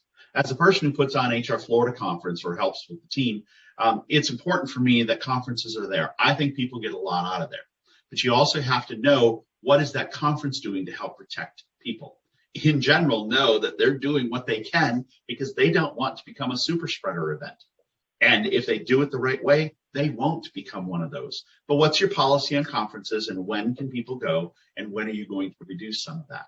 And then also training. A lot of times we sent people out for training or brought trainers to us. Are you going to restart that? Is it still going to be online? What's the return on investment? How much are you getting on the online training versus an in-person training? You just, again, have to make sure that you evaluate each and every one of those. Training for managers is a huge part. We have to make sure, and if it's not done already, get it done. Training, how does employee relations change when we're dealing with a workforce that is remote? Then when we're dealing with how are we going about doing this? So there's 5 key things. We need to make sure that there's flexibility when possible, and that's just going to become the standard. We want to make sure that they're doing that active listening. We've talked about that type of training in the past, but we want to make sure that people are truly listening and understanding what someone's saying, because there's a lot of hidden meanings behind what people say nowadays, particularly when it comes to COVID. does the supervisor or the manager have any empathy or acknowledge the concerns? I mean, while we might not be able to let someone not work in the office forever, we have to acknowledge the concerns they have and make sure they understand what we're trying to do to keep them safe, or some of the other situations that are going on. And also, there's so many legal impacts of what we could be doing with our employees that we have to understand what those ramifications are.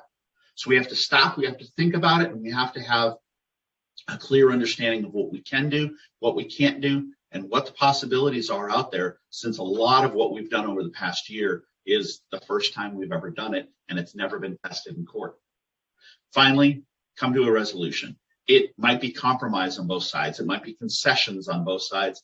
And sometimes there's issues that we can't bend on, and it has to be this way. We have to explain why something can't happen.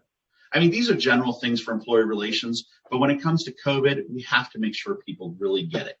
Now, of course, this is the area that everyone loves, the Family First Coronavirus Act, Response Act, the FFCRA. It started effective April 1st of 2020. It went through 2020, got extended from December 31st to March, and now has been extended to September 30th. And some things have changed as these extensions, as these things have happened. So first, emergency paid sick leave. The emergency paid sick leave, there were 6 reasons why you could be out. There are now 9 reasons why you could be out, because some of those things have changed. And it provides up to 80 hours or 2 weeks worth of time. 80 hours would be for a full-time person. If someone only works 20 hours a week, it'd be 40 hours. So it's 10 days or 2 weeks worth of working time that they can get up to 100% of their pay, up to $511 per week. So some people will hit that mark. Many people won't hit that mark. And it is good for that 2-week period. And it's for a bunch of different reasons. And it's important that people understand what those are if you are providing that. The expanded family medical leave, well, that leave has been expanded as well. And I'm going to talk about that in a second. And where it started off, it was additional time for only a portion of the pay of someone's pay. So it wasn't full pay, and it was maxed at $200 a day. But it was for extended period of time when people were going to be gone. Well, first, this continues now until September 30th of this year. So we know that these time periods have been extended. Also, the emergency paid sick leave, that 2-week time period, the hours have been reset. As of April 1st of 2021, a new block of 2 weeks has been granted to employees. Now, it doesn't mean that if they didn't use any before, they have 4 weeks. The way the regulations say, it's 10 hours plus the time that they've already used is the maximum amount of time, or 10 days, plus the number of days that they've already used. So if they've used none, it's 10 plus 0. If they've used 10, it's 10 plus 10 for that 2-week time period. So those hours have reset and end on September 30th. The changes in expanded family medical leave, the initial 2 weeks where it used to be unpaid can now be paid, which means the total amount that can be paid to an employee goes from $10,000, 5 times $200 a day times 10 weeks was $10,000, to $12,000. It didn't add additional time. It just increased. So if they hadn't been paid those other 2 weeks, they now can. So that amount has changed, and the initial 2 weeks where it was unpaid can be paid. There are other leave possibilities that have been added. So if you're out because you're getting a vaccine, that's now covered under emergency paid sick leave. If you're out because of symptoms due to getting the vaccine, that is now covered. And if you're out waiting on test results, that is now covered. The other side that has happened is everything under emergency paid sick leave is now also covered under expanded family and medical leave, which means if they ran out of the 2-week time period, they have additional time. However, that additional time is only at a percentage of their pay and it is capped at $200 per day. So while they may still be out because of their own illness for a 4-week time period, it goes from 100% of their pay down to a maximum of $200 per pay, and it's only a percentage at that time. What happens if it runs out? Well, you deal with it with any situation where a mandated leave benefit runs out, or in this case, it's no longer mandated. You want to make sure you have documentation. The IRS says you have to have that documentation.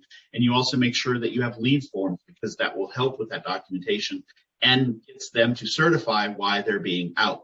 Finally, it only applies to employees or employers with under 500 employees. Now, if you were over 500 and then ended up under 500, you're then covered. If you then go back over 500 because you rehired employees, you are then no longer covered under this, where you're getting the tax credit. In addition, where it used to be mandatory, it's now voluntary. Now, I will tell employers, some said, so should I really do this? Absolutely. I mean, my preference is that you still do it because it's a benefit. It costs the employer nothing, and it provides an employee with an opportunity to make sure they're not trying to come into the office when they're sick because they need the money. Now, last couple things I want to talk about in the last 5 minutes that we have. First is performance management. You know, we've put things on hold quite a bit, and we want to make sure that we're dealing with performance management and with compensation and everything else. So, how have expectations changed when they first got home to now, if they're still working from home? What have we done differently? How are we dealing with pay cuts that we may have had to have, reduced hours that may have happened, or bonuses that changed because they couldn't meet their goals at the end of the year? Sometimes we didn't do annual raises where we normally tied them into performance management because we were just trying to hold things together. We also may have made some changes to our 401k or to FSAs because the FSAs have allowed more things.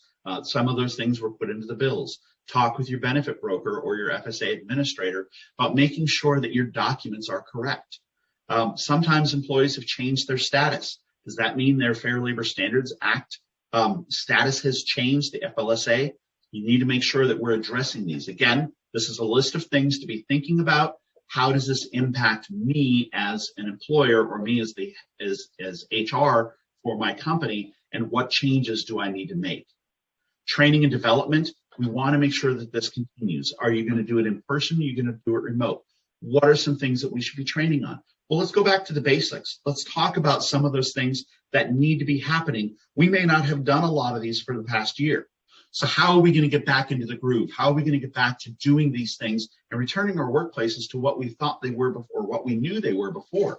Now, some things might have changed, but again, a lot of things are getting back where they were, just done a little bit differently. So these are all different things that we can do. And the third bullet there, management agility challenges. Okay, that's change management.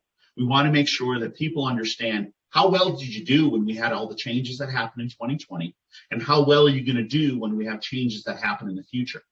We all became very nimble in terms of how we operate within our offices. Let's make sure that that continues as we go along. So it's not just management training and development, but it's also employees. Recruiting is still very difficult. We've got plenty of people who don't want to come back to the office. We've got people who do want to come back. We're still struggling, trying to figure out what is it we're doing. You know, we've got people who, you know, as I mentioned at the beginning, a workforce that has diminished because they don't want to come back to the office.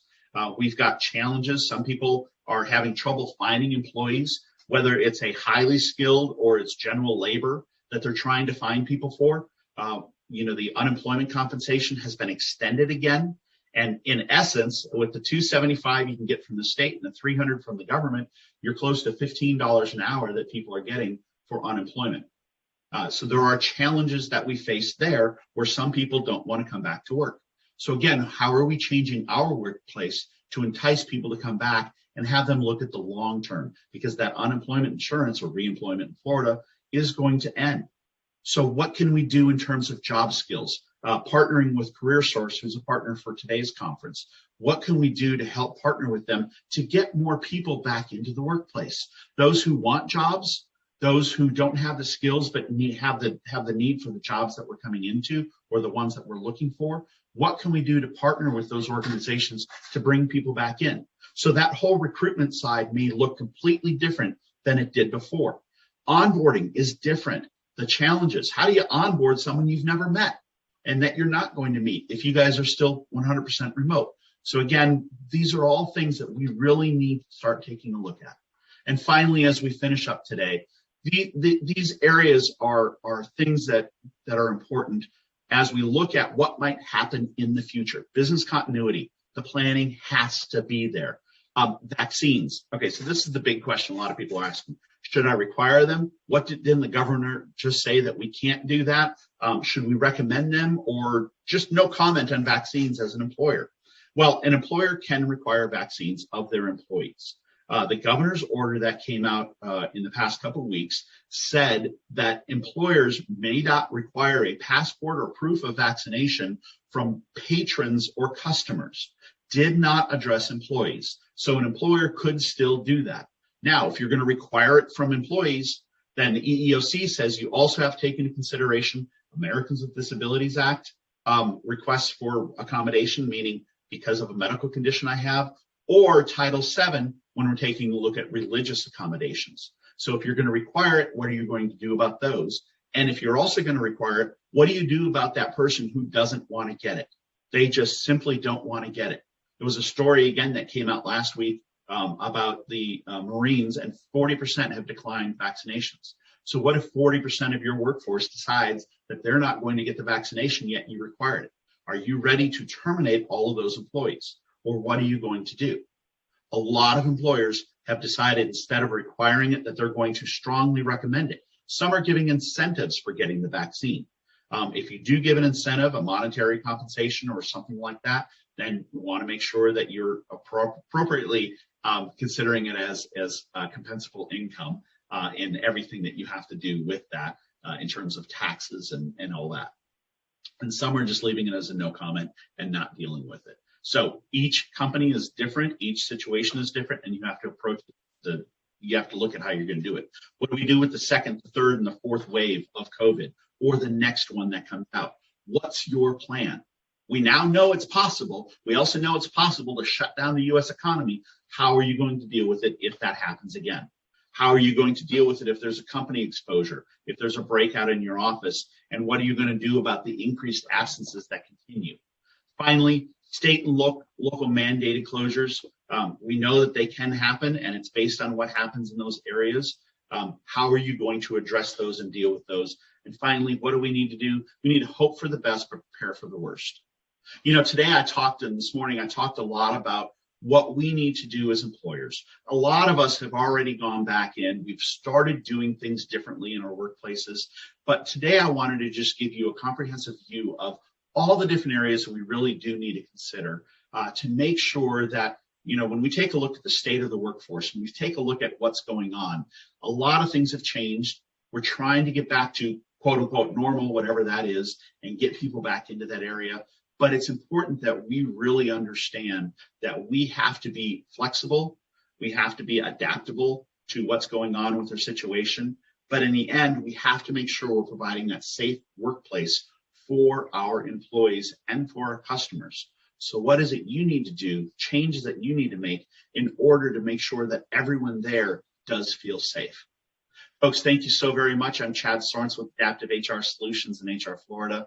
I know that there's a lot of information that was covered, so I hope you'll take a look at that. Take a look at the slides that come out later, and I've also got a resource page that I'll put up a link for. And if you have any other questions, feel free to reach out to me. We'll have a little bit of time for Q&A, but otherwise reach out to me afterward and ask the questions that you do have. Thanks so very much. Have a great day.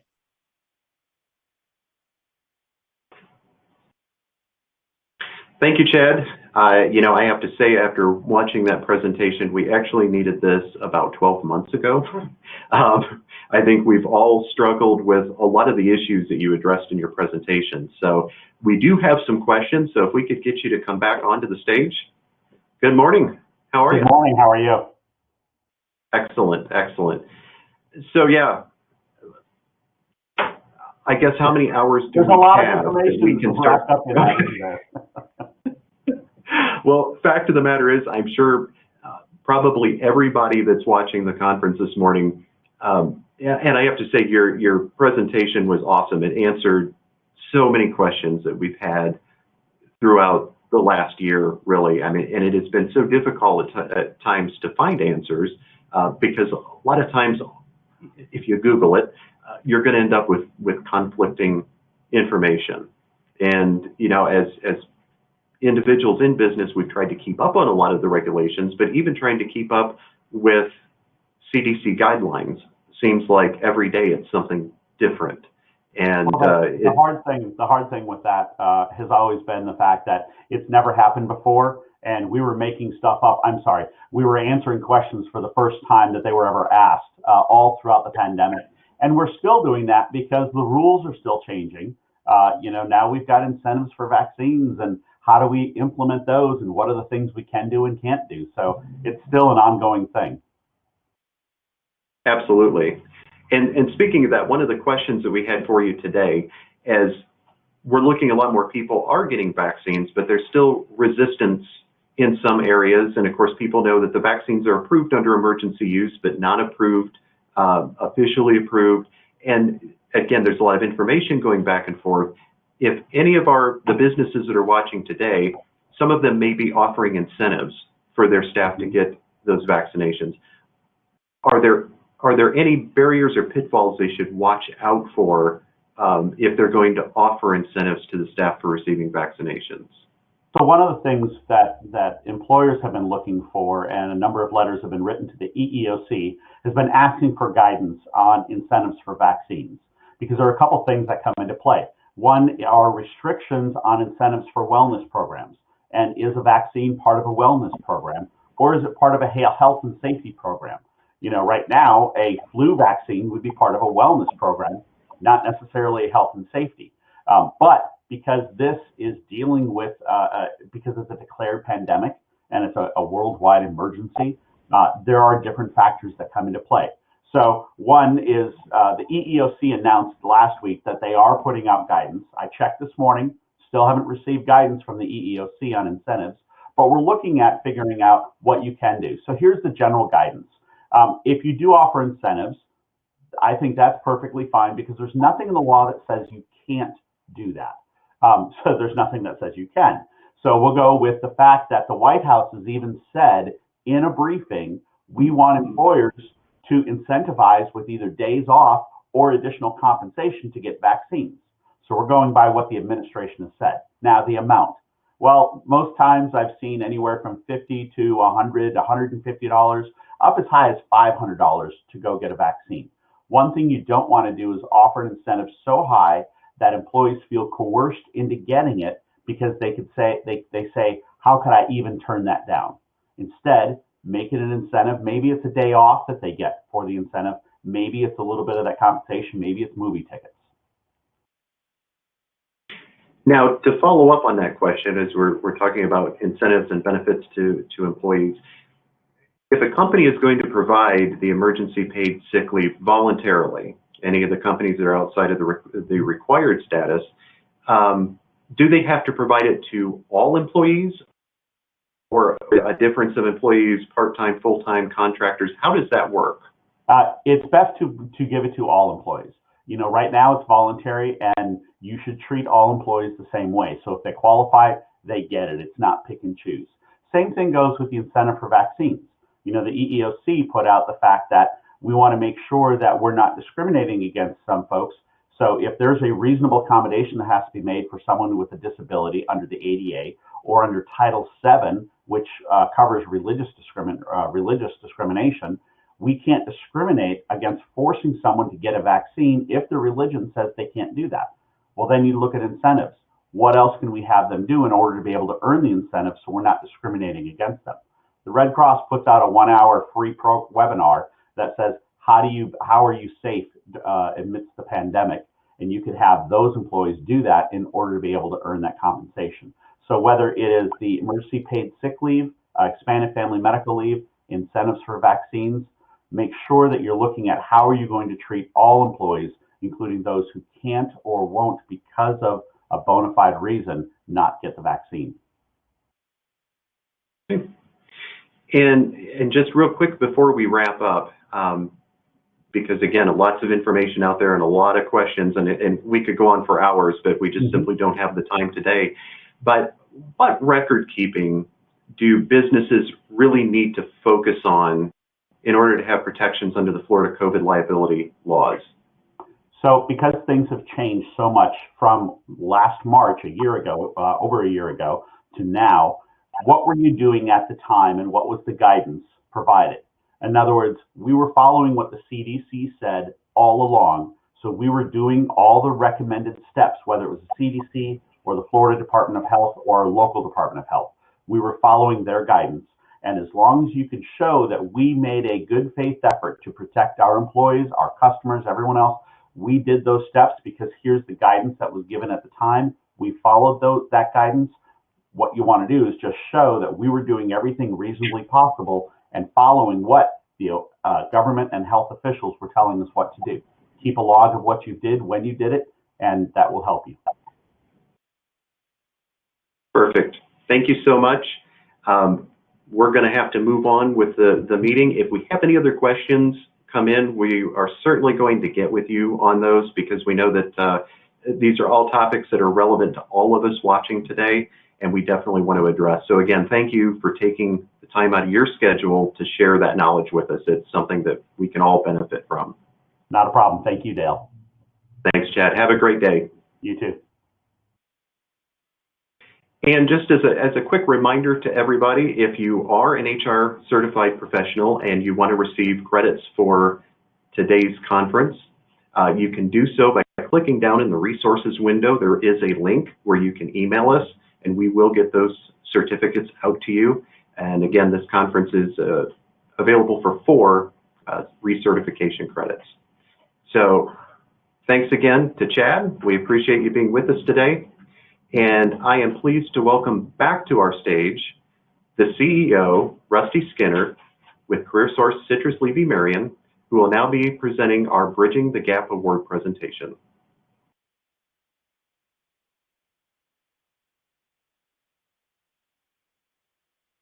And now I'd like to take a moment to thank our award sponsors.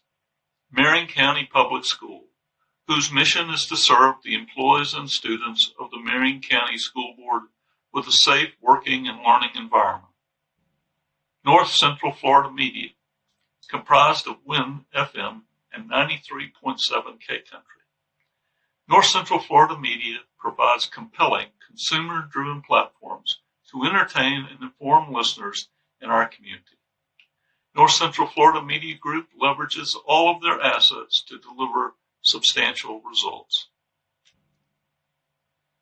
Mid-Florida Regional Manufacturers Association, providing an environment for manufacturing, distribution, logistics, supply chain, and service support providers and educators to exchange ideas, share knowledge, discuss opportunities, and share solutions for the mutual benefit of the manufacturing community. Duke Energy. Duke offers a complete family of power quality services that go beyond the energy meter to find consumer solution. They can help prevent future problems and have the equipment and expertise to analyze problems outside and inside customer facilities. RE/MAX Realty One of Lecanto, achieving goals by helping others achieve theirs.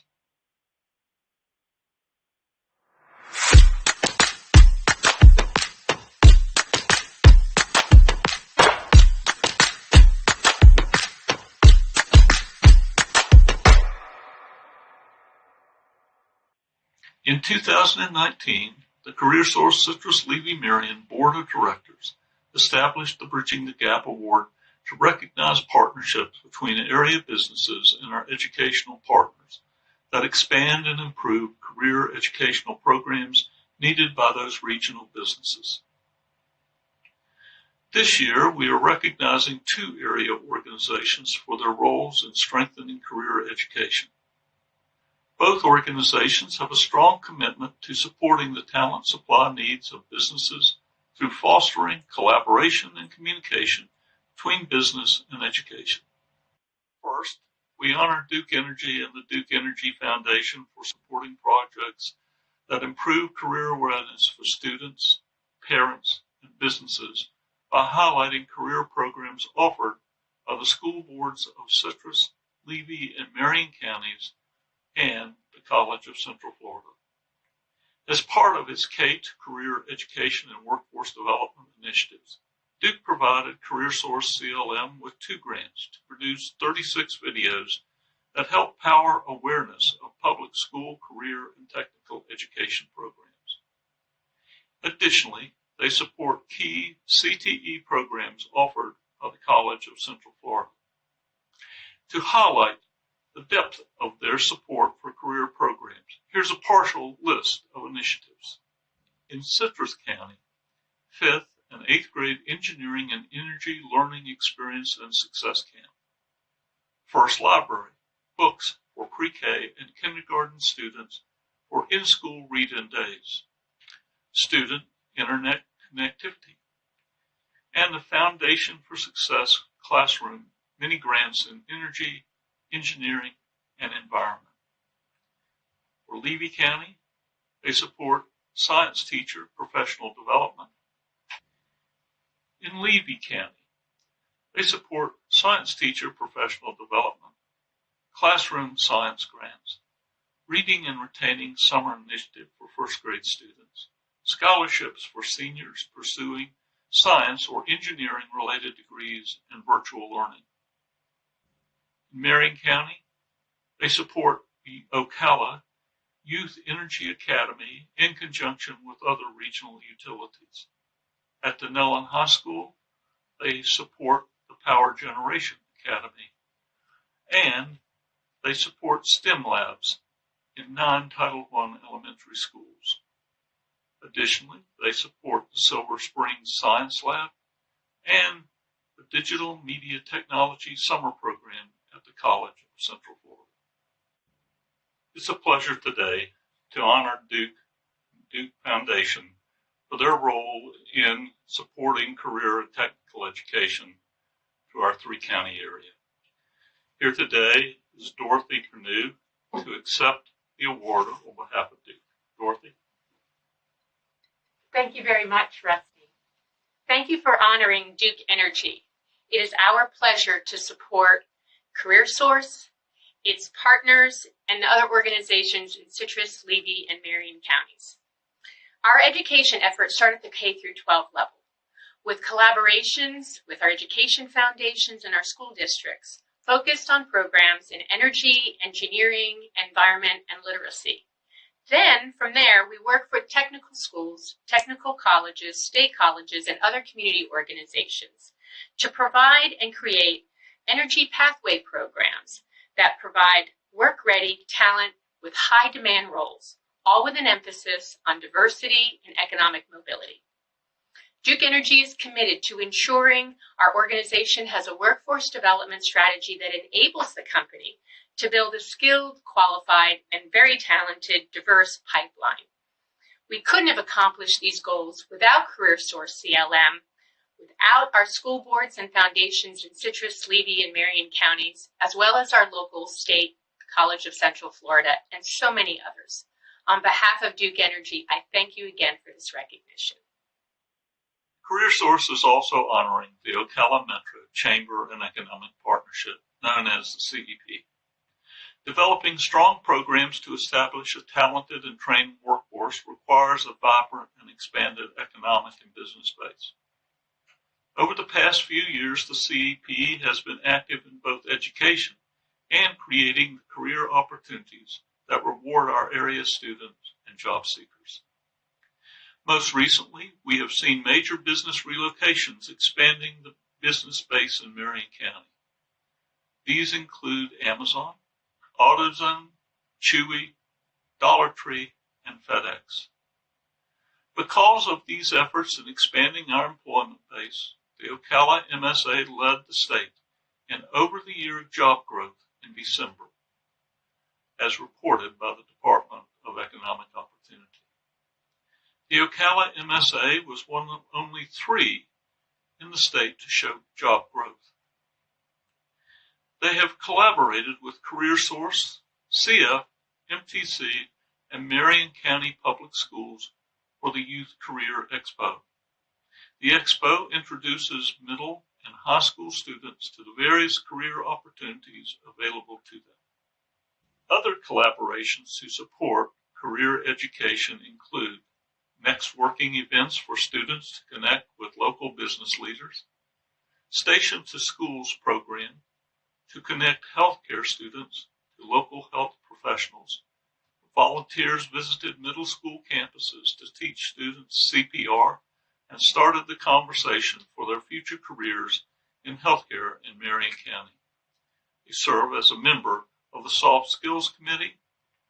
They've located summer externship sites for teachers, support signing day by assisting in the planning as well as speaking on behalf of employers, serve on the Business Advisory Council, and provide guest speakers for multiple programs. And they assist the district in certifying teachers based on their industry experience by finding local industry experts. Is it any wonder that CEP was named the National Chamber of the Year?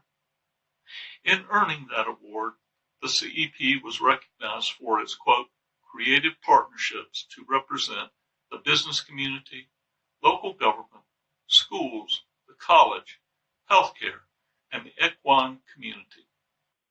I'm very honored today to present the Bridging the Gap Award to the CEP for their work in connecting career education and industry in our three county areas, specifically Marion County. Here today are Kevin McDonald and Kevin Sheely from the CEP. Congratulations, and thank you all very much for your hard work. Thank you, appreciate it. We so appreciate this award from CareerSource, and who is a great partner of ours at CEP. In fact, what we believe the key to success is partnerships, and being able to partner businesses with our schools and education providers has been the key. I get to be here because I serve as president of the CEP, but I thought it was so important that Kevin McDonald be a part of this, because during his time as chair, he was the one who pushed, encouraged, shoved, required us to look at education and how we engage businesses. And so the reason that we have our incredible Next Working program today and these great partnerships is because of his efforts. So I thought it was so important to be here. We appreciate the partnership, and thank you so much for this recognition. Thanks to all our sponsors for supporting the conference, especially our presenting sponsors, Benefit Advisors and the Chamber and Economic Partnership, CEP. Congratulations again to our Bridging the Gap Award winners. They exemplify the business education partnerships that empower our young citizens to be engaged in our future workforce. On behalf of the CareerSource CLM Board and the Ocala Human Resource Management Association, I want to thank you for attending this year's State of the Workforce virtual conference. It is our hope that we'll be able to gather in person in 2022, and certainly look forward to that day. You'll be able to access a recorded version of this conference for the next 30 days. So feel free to revisit any of the presentations you'd like. Also, you will find speaker presentation materials and other links in the resource box below. CareerSource CLM is also pleased to provide you with additional resources to recover, redesign, and rework as we work together to strengthen and grow our region's businesses. Those resources include recruiting and financial incentives, customized business training, and tools to help you build your talent pipeline. You will find the link in the resources box below. In addition to thanking ORMA for partnering with us on this year's conference, we want to once again thank our presenting sponsors, Benefit Advisors, and the CEP, as well as all our supporting sponsors, without whom this conference could not be possible. Again, thank you for being here, and we hope you enjoy the rest of your day.